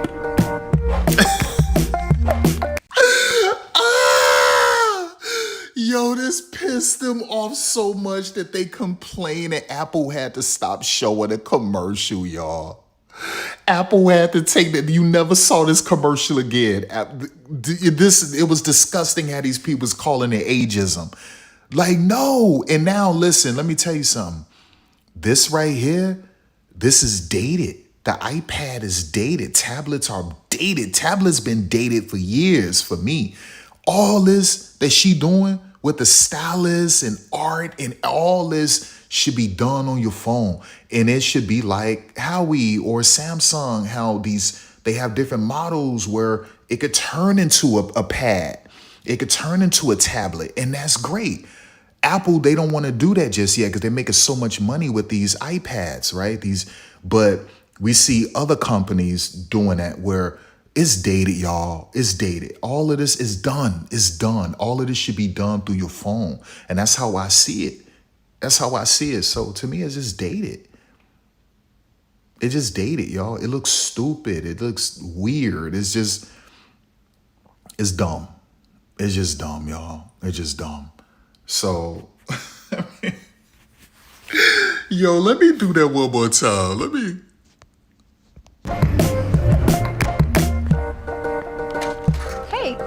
Hey, what you doing on your computer?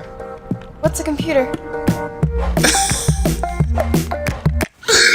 Yo, let me run through the comments, yo. Let me see.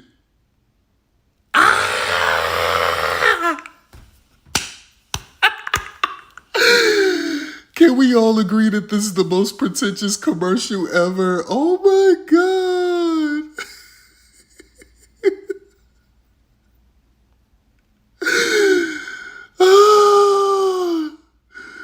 Yo, bro, these people got so pissed.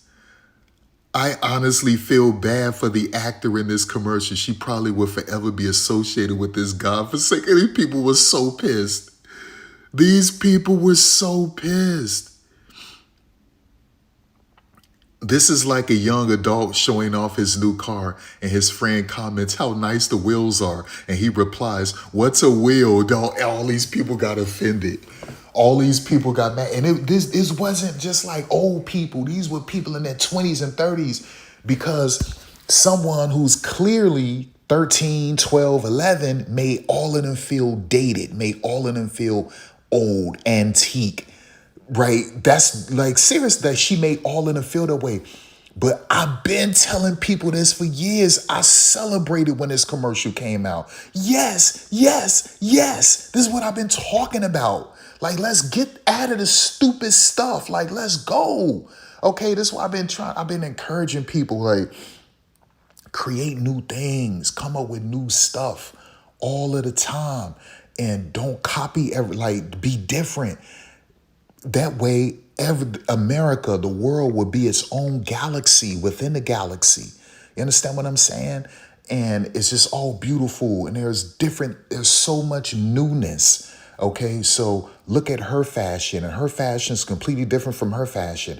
And her style is completely different from her style and his style, and boom, boom, boom. And look, all of this new vernacular and all of these new devices, new technology, new hardware, software, new forms of transport and communication and instruments, sound, which inspires new dances and new rhythm and new flow. And this new instrument and new sound can evoke this and that, and it could bring out this type of emotion for certain films and different things like that. All of this color can inspire new art, and it can tell new unique stories, and it can bring out a new emotion, and all of these other things. Like, I'll always tell people to do new things. You understand? Like, but what happens is that people will try to control your life and place you in certain boxes and tell you, no, because you're this age, you have to look like this. You have to dress like this. You can't say new vernacular, new words. You have to wear a suit and a tie and all of this BS. Dude, the last time I wore a suit and a tie, I think was probably like right after I graduated high school. You understand? Like, I don't do stuff like that.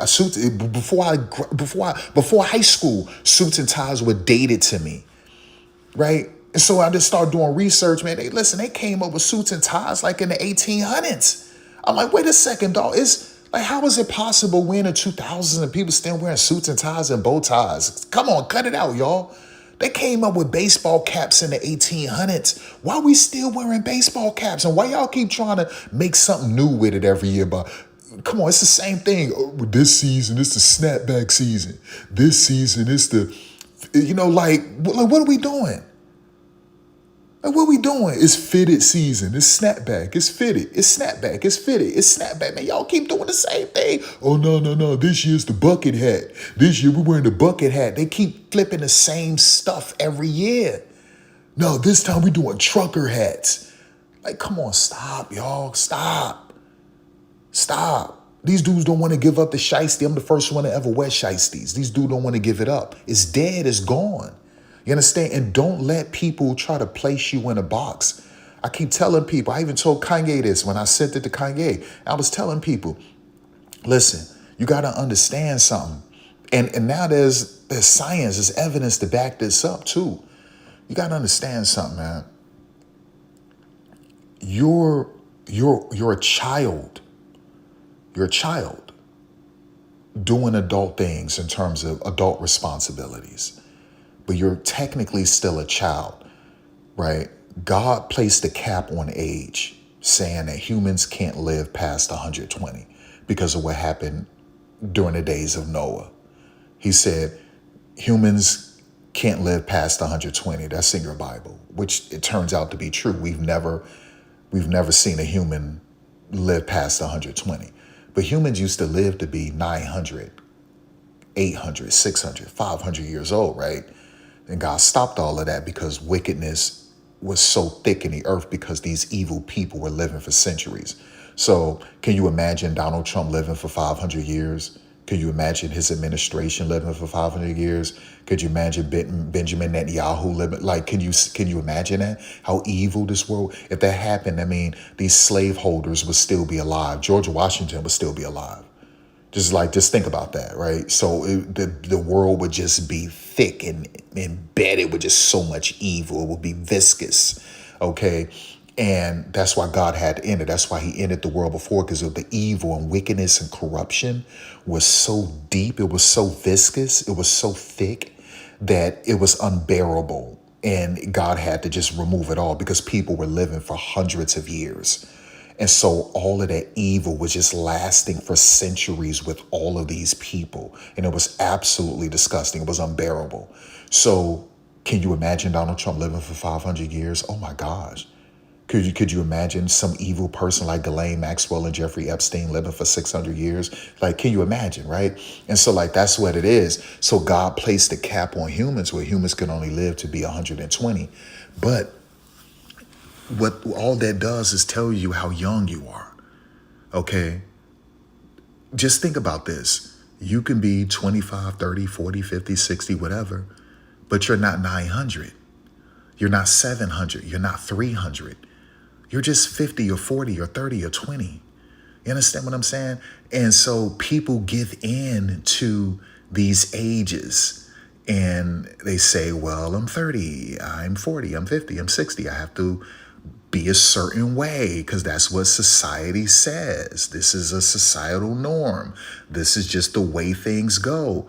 And then people stop being innovative. People stop being creative. People stop being new. And that's a problem because they place themselves into boxes because society says when you're a certain age, you have to talk like this. You can't dress like that. You can't participate in certain activities and things like that. And people say, you need to grow up. You need to mature up. Why are you still talking like this or dressing like that? What the hell are you talking about? You can't put me in a box. I do whatever the F I want to do. I do what I want to do. I say what I want to say. I dress how I want to dress. You can never control me. You can never put me in a box. I'm God. Understand that, right? And I never die. I keep living. And that's how it is, right? And people can't understand that. And so, yeah, just one of them things. And so what happened is that a lot of people, this girl, this 11, 12, 13-year-old actress made all of them feel bad and made everybody feel old. Because she was communicating, she touched the nerve of a lot of lames, of a lot of status quo people, of a lot of cookie cutter people. You could be 16 and be cookie cutter. It's a lot of lames in this world, a lot of blandinos. You understand? That's the reality of it. So I was happy when this commercial came out. Like, you understand? Like that's why I always tell people, like, everything I do is new, is different. That's why people take pics of me. I go out, people take pics of me. Man, I ain't never seen nobody dressed like you before. I ain't never seen that. Man, like, where you get that from? But I had a lady the other day, there was several of them. Anyway, they taking pics of me. But the one lady the other day was like, man, where you get them leggings from? You know, I got fur leggings. And I don't do like regular leggings like everybody else be doing. So like my leggings gotta have fur. It's fur. And she was like, I never seen those before. Where you get those from? I can't tell you. You understand? If I told you, I wouldn't be the only one with it. Like, and that's what it is. But you know, they respect that. You know, some of them want to know. I'm not gonna tell you where I got certain things from. Now, some things I do get from other countries. I'll get it from Korea. I'll get it from Japan. I'll get it from China. You understand? There's something, a different coat that's unique, that's only sold in a certain novelty shop. And so it's just different things like that. Or I might find something from Ireland or Scotland that stands out. And so it's just real unique and different. I keep telling people, Nike doesn't make every style. They don't make all designs. So if you go to the Nike app, you're limited. You're limited. And the only reason why I won't go to this Nike app on this phone is because when you click in, it'll show your name. So I'm not doing that. But Yeah, Nike, they don't make every style. Nike has a lot of unique colorways, but they don't make every style. Adidas, they don't make every style, right? Reebok, Converse, Puma, Balmain, all of them, they don't make Balenciaga, Coach, Converse, you name it. They don't make every style. And so sometimes you got to go to Japan. There's different shoe brands in Japan. There's different shoe brands in Korea and South Korea and China, right? Is like you have to go to other places in Italy and France and Spain, right? There's unique coats. I like different kind of coats. In America, they don't have all of them. And so I'm looking in Ireland, I'm looking in England, I'm looking in London, I'm looking in Scotland. And so I'm all over. You understand? I'm looking in Brazil. Brazil have amazing snakeskin hoodies that you can't find in America. Brazil, real authentic, 100% snakeskin, Brazilian python. And they don't sell that stuff in the States. And so like, I'm just in different things. I'm doing different things, y'all. Like, and that's what it is. And so I often get people taking pics of me because they didn't see this stuff before. Because a lot of this stuff, some of this stuff you can't get in the US. You can't get in the States. And I'm just looking at different things. So sometimes I had this female Latina police officer. So I was coming out of Whole Foods and she was like, excuse me. She was like, I saw you walk in. She said, where you got those shoes from? I said, South Korea. You understand? Like, those are nice. They look comfortable. I was like, yeah.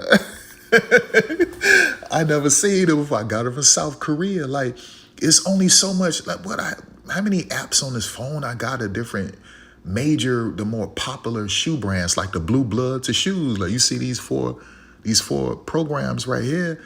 Like, so I got those apps, but I like some of the colorways. Sometimes they make different unique designs, but they don't make them all. And that's the whole point, right? That's the whole point. And then sometimes you got to give up-and-comers, you got to give startups a try. Can you imagine if people just stayed away from Twitter and only cared about Facebook?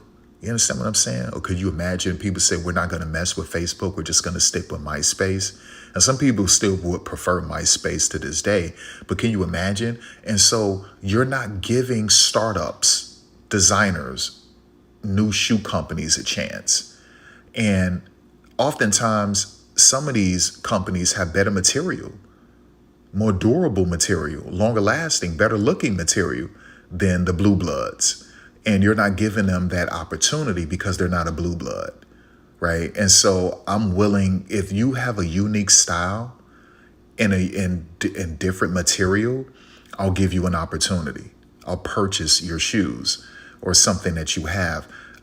Because Nike don't make all style, they don't make all designs, but you have this fear of people saying, if I wear something that isn't a Blue Blood, people are going to say it's generic, people are going to mock and tease me, people are going to think I'm a brokey, that I don't have money, and that's why I purchased those shoes.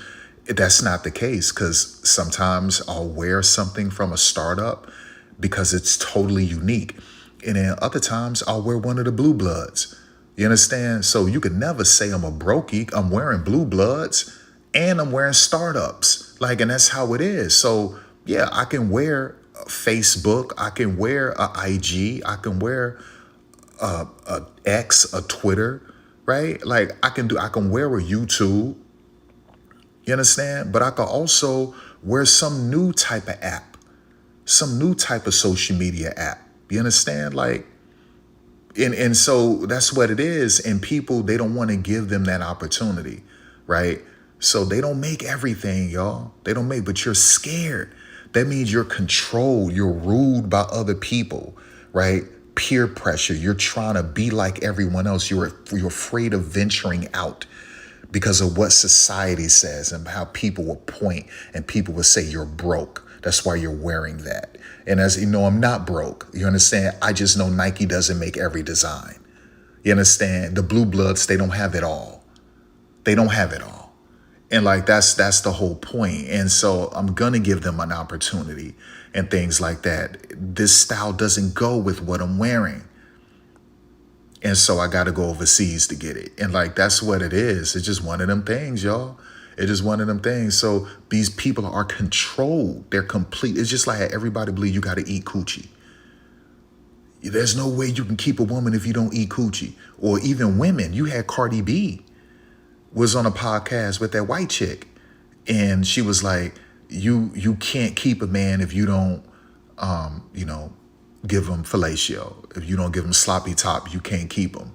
And she learned that the hard way. What she won't do, another woman will do. And that's how you lose your man. But it's the same thing is said in circles where there's men. Whatever you don't do to her, another man will do. And that's how you will lose her. So you got all men eating booty and coochie. All women sucking balls and swallowing and eating man booty. Because it's just the dumbest. You're controlled. That's not freedom. That's not liberty. That's not freedom. You're not free. You're not free. You're not independent. You're not your own person. Everything you do is to be accepted. You understand? Is to walk that fine line. And it's disgusting. These people are completely controlled. There is no freedom with these people. And I laugh at these people all of the time, but also shake my head like, but this is what they wanted. This is what they wanted. It just is one of them things, man. Like, so yeah, they got offended. And you say, man, how did you go from that? Well, I'm telling you about who you like. Don't get mad at me because I know who I am, right? I predicted the future. I do it all the time. It's not even I'm just telling you what's going to happen. I think prediction is cheap. No, I'm telling you what's happening. I'm just telling you what's happening. You can call it prophecy, and I'm just telling you what's going to happen. You understand? And so I told you they was going to put all 4 number 1 seeds through to the Final Four. That's what they did. And I told you why. You understand what I'm saying? Like, this is what it is. This is what it is. Why I'm always right. That's why I'm always right. I told everyone where social media was going to go, went there. I told you what they're going to do with crowds. They're going to do deep fakes for crowds. It's going to be all of this different stuff, right? I'm telling you, I told people what was going to happen with technology. I told people before the iPhone 17 Pro Max. I told people years ago, man, I told people this in 2017, I was telling people that the future of mobile phones was going to be, it was going to become so powerful that it was potentially going to phase out consoles and even PCs. It's going to become so powerful. So it's going to get so powerful where it's going to blur the lines between a mobile game and a console, a AAA console game. So the fidelity, the resolution, the capability, the graphics, the FPS, all of these is going to be so powerful that the only thing that they would need to do really is to probably make a sort of miniature controller, or where you can just play it straight from your phone. It's going to get that powerful. It's going to get that powerful. And maybe a tablet is still okay for that, but it's going to get that powerful where mobile games are going to look just as good or better than AAA games on consoles. And I told people this in 2017, like it was going to go that route. And now we see the power of the iPhone 17, right? Like that's what it is. It's only going to get better. Okay, it's only going to get better, man. Like this is what it was, what it was. I mean, listen, I was battle rapping before there was ever battle rap, right? So when I finally heard about battle rap, like I tell people, it was like jumping in a pool, freestyling again, swimming. Like I'm a great swimmer, by the way, but it was like jumping in a pool. Like if you haven't swimmed in a while, it's like, boom, it's easy. Or like they say, riding a bike. It was simple. So when I found out about battle rap, that it was actually a real thing, I was like, oh my gosh, I've been doing this forever. That's how we trained. Like you had to sound like you wrote it when you didn't write it. You understand what I'm saying? That's how we freestyle. Like we trained ourselves. So we would have a group of people, girls and boys and men and women, and play your favorite hip hop song, your favorite rap song. It could be Eminem, it could be whatever. And we got to rap over it. And if you turn down the volume completely or turn it off and listen to us, we won. That's who won. Okay. But if you never turn down the volume or you turn the volume up, then you lost. And so like that's how we trained ourselves to be the greatest freestylers ever. Right. And so like it was levels to this. Like you had to be able to freestyle about anything, grass, protein, anything. You understand? Mitochondria, proton, neutrons. Like we came up with, you had to rap about anything, everything. And it had to be complex. It had to be dynamic. And so battle rap was old to us. It was so old. It was like when I heard that, oh my gosh, URL, Queen of the Ring, KOTD, RBE, like all of this stuff. Like, I'm like, oh my gosh, we was doing this before this ever existed. And so that's why like, it's so easy for me because I was doing this before it was ever a thing. And when we was doing it, it was always deep into the future. So it never sounded dated. You know how you got these dudes in battle rap where these dudes like in their 20s or like in their early 30s or something, and they sound like some old school rap from the 80s or 90s. It's crazy. It's like Averb, like it's Murder Mook, Loaded Lux. It's a lot of them where they sound dated as hell. And I'm just like, damn, like that's crazy. And then you got some of the young ones where they just like they've been doing it for a little minute and they're dated. These dudes in their 20s and they're dated. It's just like, but they've been battle rapping since they was like 17, 18, but they're dated. It's just like, damn, that's kind of crazy. Even some of the women, some of the females, it's like, damn, why are you so dated? Right? It's the cadence, it's the flow, all of it is just bad, y'all. Even the filler, they don't even know what to do with filler. And the filler is dated. It's just like, oh my God, this is so weak. And so like I kept telling y'all, I was telling them like before battle rap ever existed, we was deep into the future with it. So like that's why when I come up with material, listen man, we were saying bars before bars were ever a thing. But I hate saying bars. This is why you hear me say material. I hate saying bars. Bars is so old. Bars is so old. This is old vernacular. I don't even like saying bars. The only reason why I say it because everybody, they don't know anything else really to switch up. So right now it just be like material. You understand? Be like material, man. Like that's what it is. But so I try to mainly just say material, but yeah, like that's what it is. So that like, we're just all so deep into the future. So like you be hearing me when I say certain things, like the little porn material I came up with. And I was like, she called herself a smart ASS. She said, what did I say? She said something like, you can call me a smart ASS because 2 heads are better than 1. Oh my gosh. And then I use AI with it. She say they call this a smart A. So she points at her booty. Like these are porn bars, porn material. So she points at her booty. So I did an AI woman, animated, and she pointed at her booty and she's talking. It's her voice, but it's my material that I made her say this. And so she points at her butt. She say, I call this a smart A because 2 heads are better than 1. But what we talking about? And how I use AI? I call this a smart A because 2 heads are better than 1. What? Like all this, and that's, to me, that's so simple for me. It's easy. Like that's not even deep. That's not even high. That's something quick I put out there. I didn't even write that. I ain't even write that. I didn't even write that, right? Like, it's just simple stuff like, come on, what are we talking about? It is like, it's just so when I listen to battle rap, I'm not really impressed. There is some where they say something that's impressive, but I listen to it because it's better than hip hop. It's better than rap.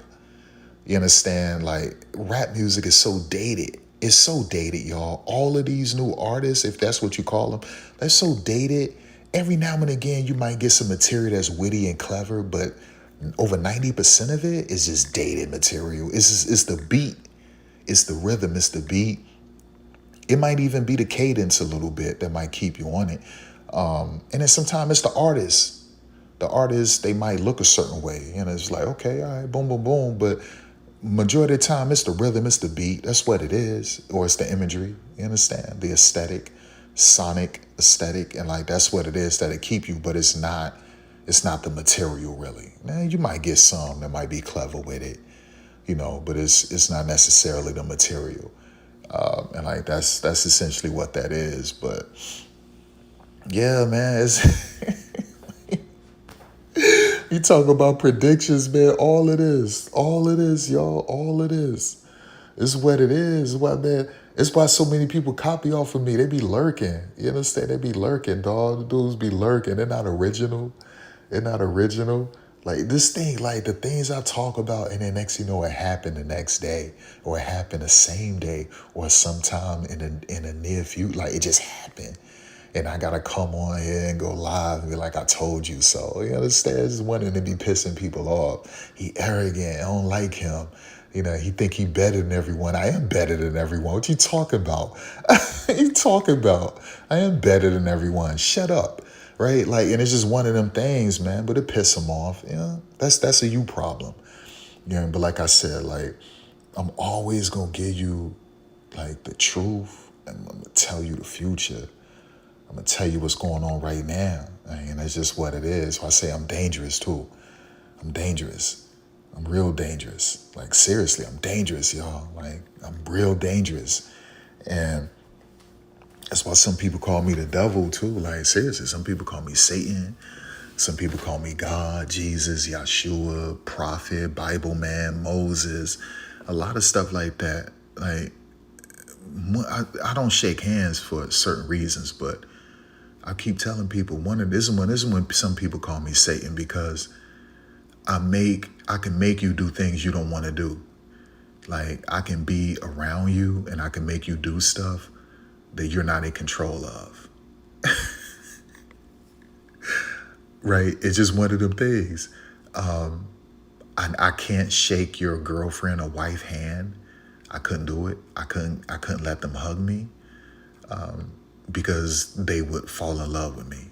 And I swear to God, this is how it is. Like, and so people would say, oh, that's the devil, right? And this is what it is. Dudes would, when I come over, they'd tell their wife to leave or their girlfriend to leave or to go upstairs.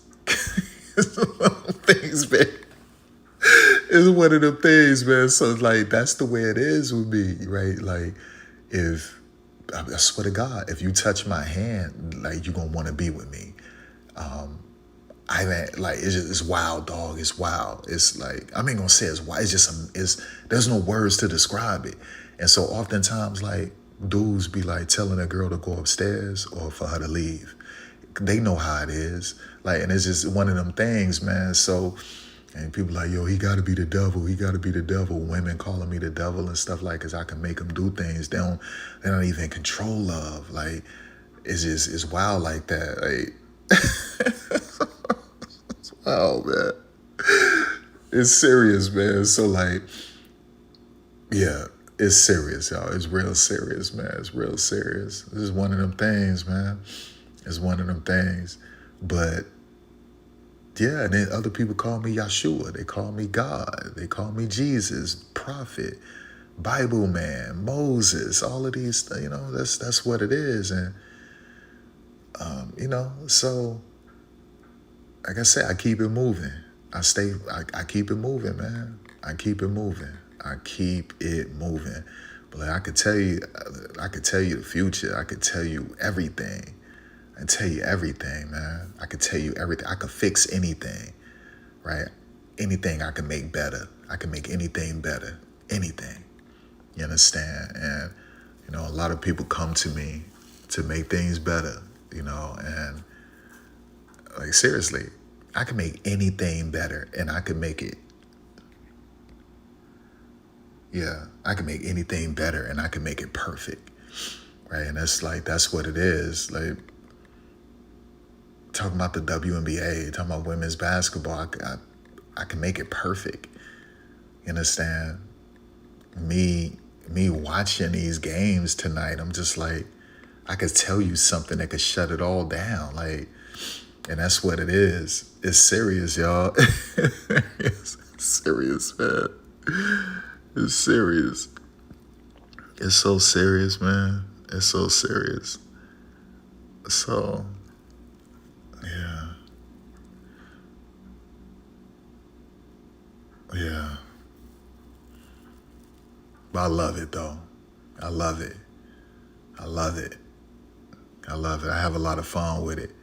And oftentimes, like, we would just, I'll be trying to, like, build dudes up. But it's only so much I'll give you. So I said, people's like, man, you should write a book. Nah, I think books are dated. So I don't mind people going to, like, tablets or Kindles. I don't mind that. But to me, even that's dated, right? I think books is social media. Like, people say, when the last time you read a book? Social media. Those are books to me. Comments, replies, posts, tweets. That's books. And I'm looking at different authors. All of the time, different authors. Like, that's how it is. And it's immersive, it's interactive, right? And so it's dynamic. These are dynamic books. These are like the new pop-up books. Like, that's what it is. So to me, people say, when the last time you read a book? So I read books all of the time, social media. You understand? People think Revelations is the end of the Bible. People think there's only a certain number of books in the Bible. No, like, what you do throughout your daily life, that could be a book. How you live, that's a book. Like, I'm watching a book in real time. You understand? And you could tell me about things you've learned, things you've overcame, different wisdom and things like that. You could share that. These are books. You understand? These are books. And oftentimes people think a book in the Bible has to be prophetic. Nah, we got books in the Bible that just told you about history. It wasn't telling you about prophecies or predicting the future or the end of the world or the Messiah. Nah, it wasn't what it was. It wasn't what it was. These were just history. Deuteronomy, history. Numbers, history. Leviticus, history. Exodus, history. Genesis, history. You understand? Even Joshua, history. Right? Like, you got books in the Bible where it wasn't even talking about the future. It wasn't talking about the end of the world. It wasn't even a prophet. It wasn't even a prophecy. It's just history. 1 Kings, 2 Kings, 1 Samuel, 2 Samuel, 1 Chronicles, 2 Chronicles. Like, that's just what it is. Songs of Solomon. We're not dealing with prophecies. Lamentations, like, and then certain books just giving you wisdom. Ecclesiastes, Psalms. Now, Psalms may have a little something that is prophetic, but a lot of it just giving you wisdom. Like, that's what it is, giving you jewels, diamonds. And that's what it is, right? So what you've overcome in your life, the experience you've gained, the wisdom you've accrued, that's a book.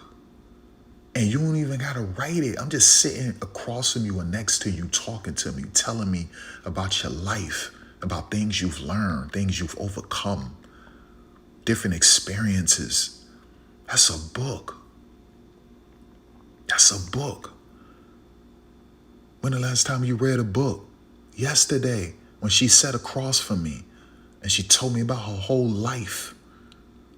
It's a book. You understand?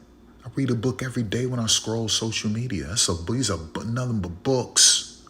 Books. And some of them are more complex and sophisticated than others. What are you talking about? Right? Like, that's what it is. That's what it is. You understand? That's what it is, man. Like, it's serious. It's serious, man. It's levels. It's like, and like, I could tell you something right now. That'll it'll make you want to come out of your flesh. But it's certain things that I will not share with people. It's things I would just do. If I shared these things, then people could use it for the wrong reasons. And then people will learn some of the secrets, some of the amazing things that I can do. And I'm only going to be the one that know that. That's why I be telling dudes like, some people want to know, how you get all these women, we going back in time, if you will. And how you like, people used to call me King Sirius or King K. And so they'd be like, man, how you get all these women? How you get all these women and blah, blah, blah, blah, blah.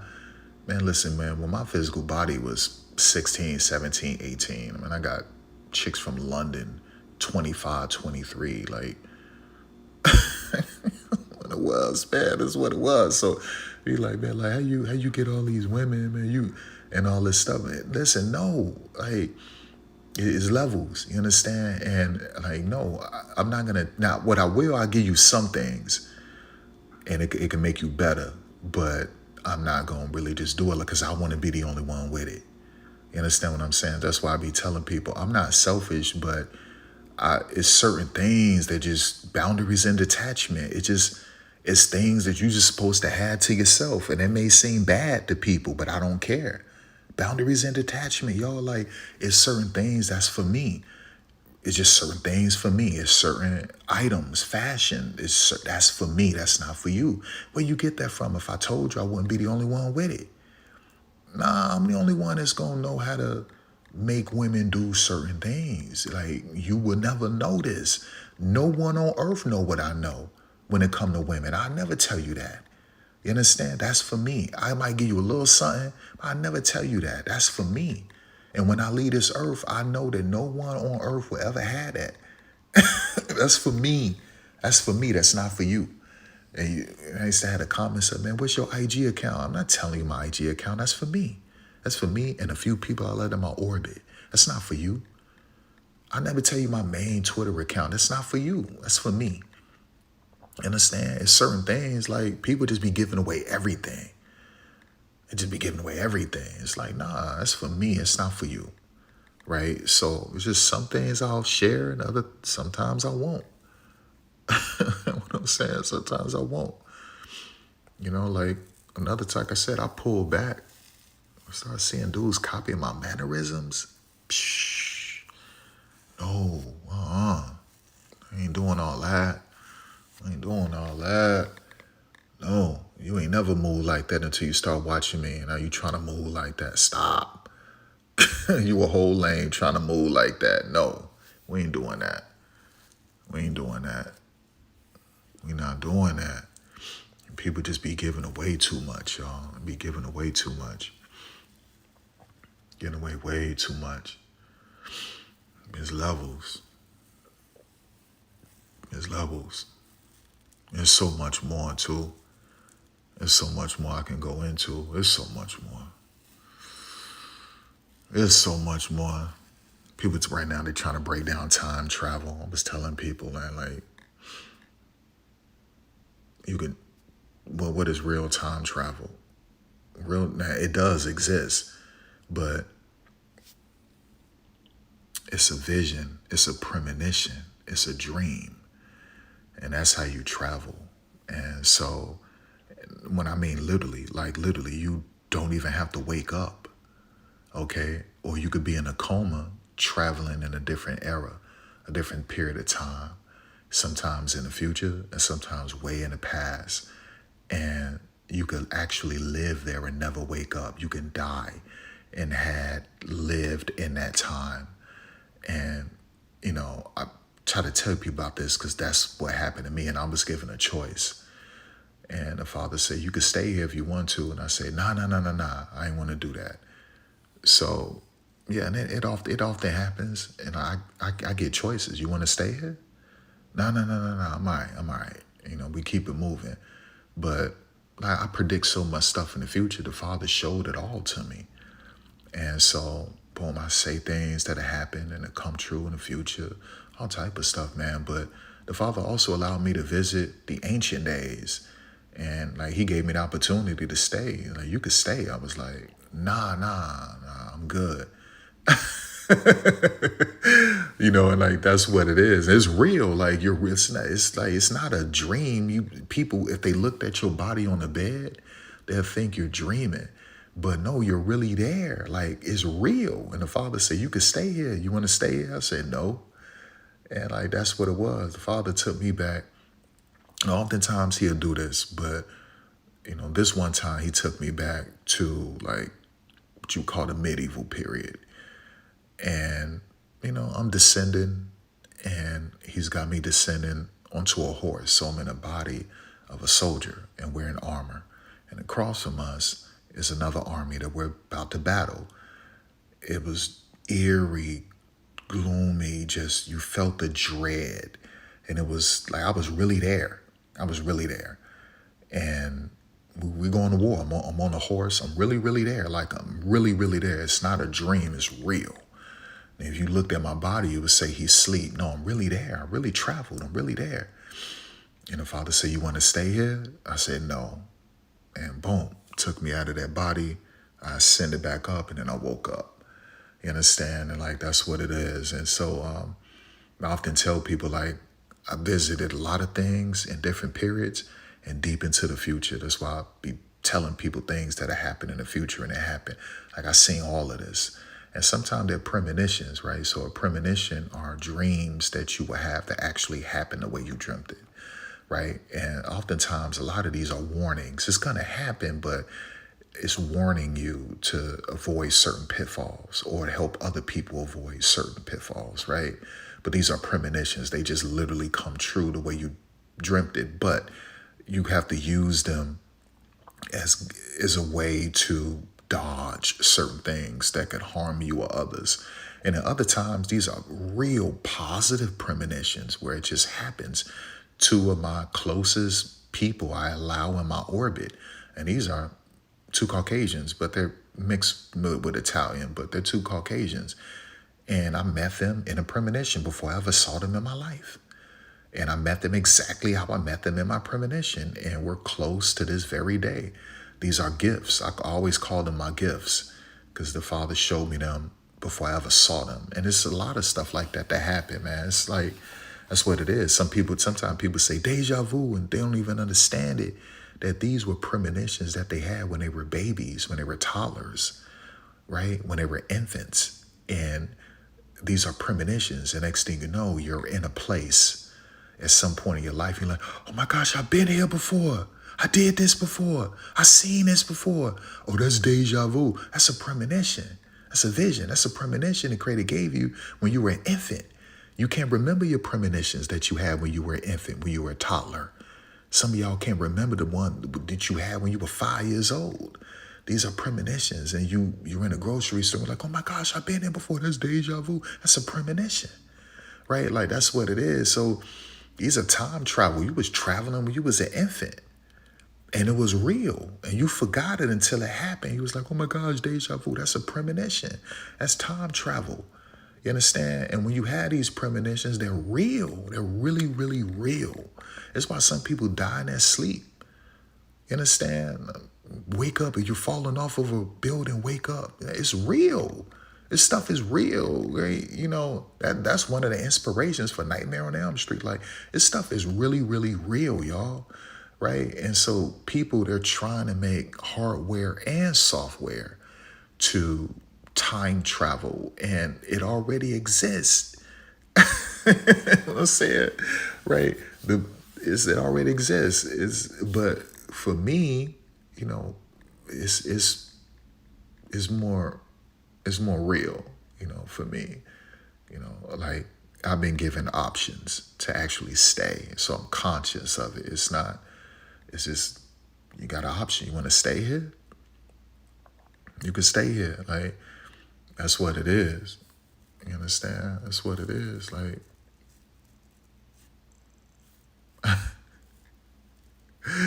That's what it is, man. I've seen so much. I've seen so much, y'all. I've seen so much. I've seen so much, man. I've seen so much. I can keep going. I can keep going and going. Yeah, this stuff is funny. Oh, look, 4 years ago, the word computer isn't going to die for a long time. And 113 people liked it. These people were so hurt over this. These people were so hurt. These people were so hurt. Look, joking. 1,600 likes. People must really like this commercial. Joking. I told you, these people were so pissed. These people were so pissed. Look, almost 5 years later, and this ad still infuriates me to no end. I told you, people were so pissed because someone this young made them all feel old. You could have been 16, 15. You could have been 20, 23, and she made you feel old. She made you feel dated. And that's what it pissed them off. Why? Because these are people who live in boxes. These are the blandinos, the pedestrians, the lames of the world. You understand? And it made them feel old. And it pissed them off so much that they complained that Apple got rid of the commercial, y'all. Like, it's not the only one. What another one? Let me see. Let me read the comments. Want to get this damage machine? Let me read the comments to this one.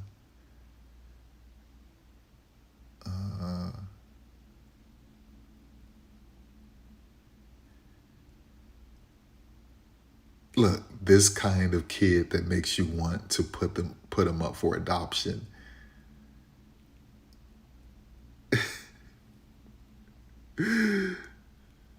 Oh, did you ever find out what a computer was? Still one of the dumbest and also most dystopian corporate ads.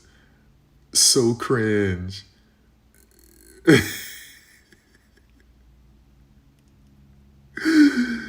Yo, told you, man, these people were pissed. That commercial pissed them off, y'all. They got Apple to take down a commercial. It was never shown again. Right? It made anyone older than her, it made them feel dated. Right? And these are the insecure people. It made them feel dated. Don't get mad at her. Don't get mad at the ad. You understand? It's time to move into the future. It's time to move it listen, I like what Elon Musk's son said. Elon Musk's son said, Dad, how come the future doesn't look like the future? And so that inspired Elon to make these Tesla trucks. Now, I think that the Tesla trucks, it's not original because we saw this stuff in Total Recall. We saw this stuff in 90s and 90s films and late 80s films, 90s sci-fi films. So it wasn't a unique design. That's my issue with the Tesla truck. It's not unique, just the overall design. Okay. Now, I'm not talking about the software. I'm just saying just the overall design. This stuff was in the 90s and in the late 80s and early 90s in film. So for me, it's just not an original design. And so it was predictable that he would do something like that. So it was really basic for me. I used to get on Elon because he would do things that he would take from films and it wasn't original. And this is before anyone figured him out. I had a video where I made a whole video about robots and the future of robots. And, I'm not going to get into all that, but it was essentially saying humans, they keep creating things that God already created. And so they're boring. And it's boring to God, right? It's okay, let me make a dog, right? So, we have these robots that are called dogs. And so, why? We already have dogs. you're making humanoid robot. We already have humans. Like, why? Like, it's stupid stuff like that. So I can tell you now, some of the stuff, this is one of my, I told you that, like, I got channels that I don't get back. So I can tell you about some of the things, but I don't want people to, that was at a time when I was giving certain things away to people. I'm not going to do that now. So there's unique robots that I created. And it's so far deep into the future. It's just, so I wouldn't say it now, but that's what it was. So I just wasn't impressed because you're creating things that God created. Okay. And it's just not impressive. It already exists. Right. So I'm just not impressed. And like, that's how, so that was the impetus. And, yeah, just one of those things. But there's certain things I'm thinking about, and that I was, it's serious, y'all. It's serious. It's certain things that's not even created that I came up with so long ago. It doesn't even exist yet, right? It's something else I got that only reason, and I share it with certain people, but I won't share with everyone else. And it's not something that was original to me. This was given to me by a prophet, and it was given to a group of us, and I use it and I give it to only a certain number of people know about this, but I don't want it mass produced, okay? Because Big Pharma will take it, certain companies will take it and use it for greed, to enrich themselves, all of these other things. So this prophet, he's a real prophet. He gave us these ingredients where it heals pneumonia, the flu, COVID, anything, essentially, any illness like that. And but I'm not gonna tell people, because what's gonna happen is that they're gonna produce it, make a bunch of money off of it, and that's not what's gonna happen. Okay, the reason why we never produced it, because the prophet, that was one of the instructions. And that's not what God wants. You understand? Like, this was given to a certain number of people. It wasn't given to us to mass produce it. This is something special. Someone is going to take it and use it for bad, and use it to make billions of dollars. And that's not what this is about. You understand? That's not what this is about. So this is something I know. So people say, man, you don't ever get sick. If my physical body ever caught a cold or something like that, boom, I take this stuff, it's immediately gone, right? So I gave it to one of my neighbors before I moved downtown, her daughter caught pneumonia. I told her what to do, what to get. She got it. Next day, her and her daughter coming across the street hugging me. It worked.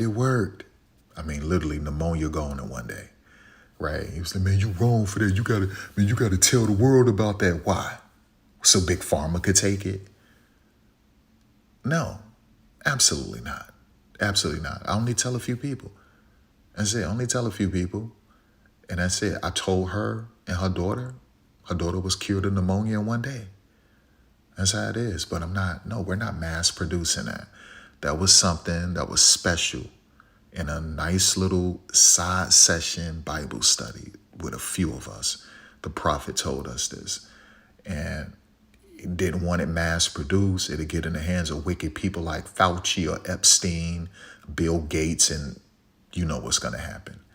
And so, no, we're not doing that. There was something for us. It was something for us. And that's what it is. So it's a lot of stuff, man. I mean, you never get sick. If I ever did catch a cold, guess what? I know what to do. Boom, it's gone. Just like that. And so it's just one of them things, man. One of them things, yo. Oh, this right here. When I saw this commercial, I was so happy because I was already telling people, man, listen, I can't believe people still got computers. Like, to this day, I can't believe people still have iPads and tablets. Like, people still make laptops. It makes no sense to me. I was at Starbucks the other day. You got 5 people and at a Starbucks on their laptop. What are you doing? And what are you doing? You understand? And it just looks so dated to me. It just looks so dated, right? Like power lines. I was telling people about, we need to get rid of power lines back in 2014. I made videos telling people about power lines. Like, why are we still using power lines? It makes no sense. What the hell? What is that? It kills the aesthetic. It kills everything, right? Like, we still got power lines? Seriously? Like, makes no sense, right? So it's a lot of stuff, man. It's a lot of stuff, man. Let me play this and I'm out of here. I'm gonna go play this. I'm out of here. Let's go.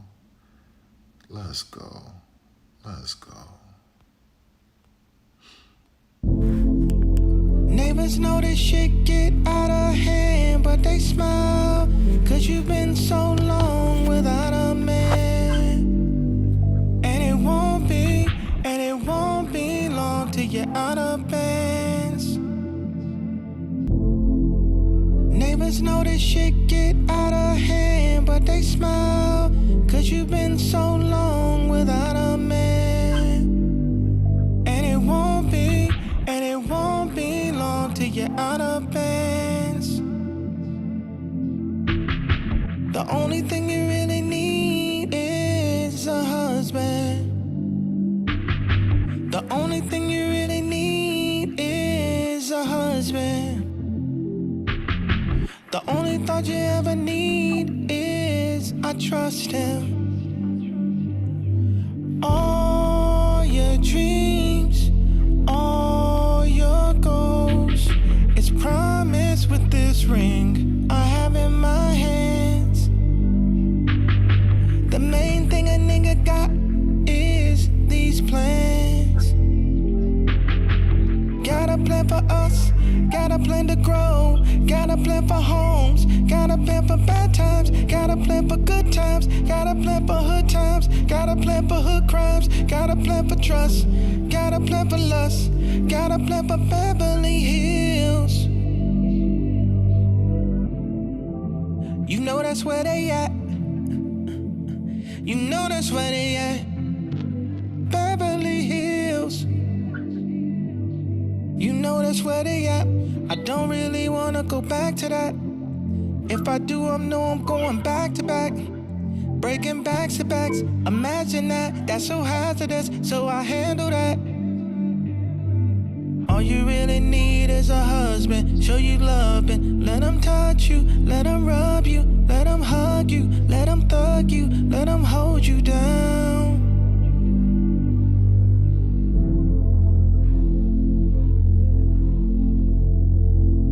All you need is a husband who gon' touch you, who gon' rub you, who gon' hug you, who gon' kiss you, who gon' miss you with no issue, with no issue, and no issue.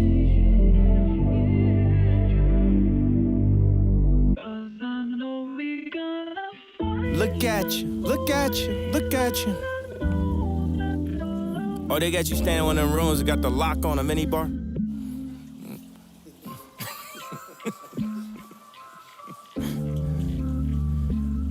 You gotta get out here, baby. You gotta get out here, baby. She wanna live this lifestyle. She wanna live this lifestyle. She wanna live this lifestyle. She said she ready to go. She said she ready. And I start talking dirty like I'm Nelly. Give me my lip service like Sally. Codeine and cocaine, that's Lisa Turtle and that's Kelly. Ice up in my veins, old flames tryna melt me. I twist my tail, it spliffs tight at the end like Travis Kelce. Got that BBL, then you put on a couple LBs. BBWs be tryna eat me like I'm healthy. She said she wanna live this lifestyle. This life a bitch, I make her love her like she diked out. Alright now, you act like you got that life now. I just hope your pussy lips give your pussy a nice smile. Ice on. The money long, I pay my life long. But if it ain't, it's all gravy like the rice gone. She sitting on this D like you sit on your iPhone. And I beat it up to this song like this the fight song. Ooh, child, she want tune chi, she want tune chow. But cool down, I'm too classy for them school grounds. Fast life, fast lane, check the gas light. You can't have your cake and eat it too, and I'm the last slice. She wanna live this lifestyle. She wanna live this lifestyle. She wanna live this lifestyle. She said she ready to go. She ready. She ready. She ready. She ready. She ready. She ready. Yeah. She said she ready to go. Then boy, that's LS Miami. She got them cheeks on. I'ma time it up. This gon' be your theme song. We can take our time, baby, we won't be long. So forgive me if I'm cavalier. Got so much ice around my neck, look like a chandelier. She want a nigga that gon' buy her the bag. Looking for a little baby that gon' know how to act. Remember I like rooftop when I seen you in that black bikini. New to the city, you ain't never been in Lamborghini. I'm about to circle back and it won't be too long. She always gon' choose me cause I know what she wants. She wanna live this lifestyle. She wanna live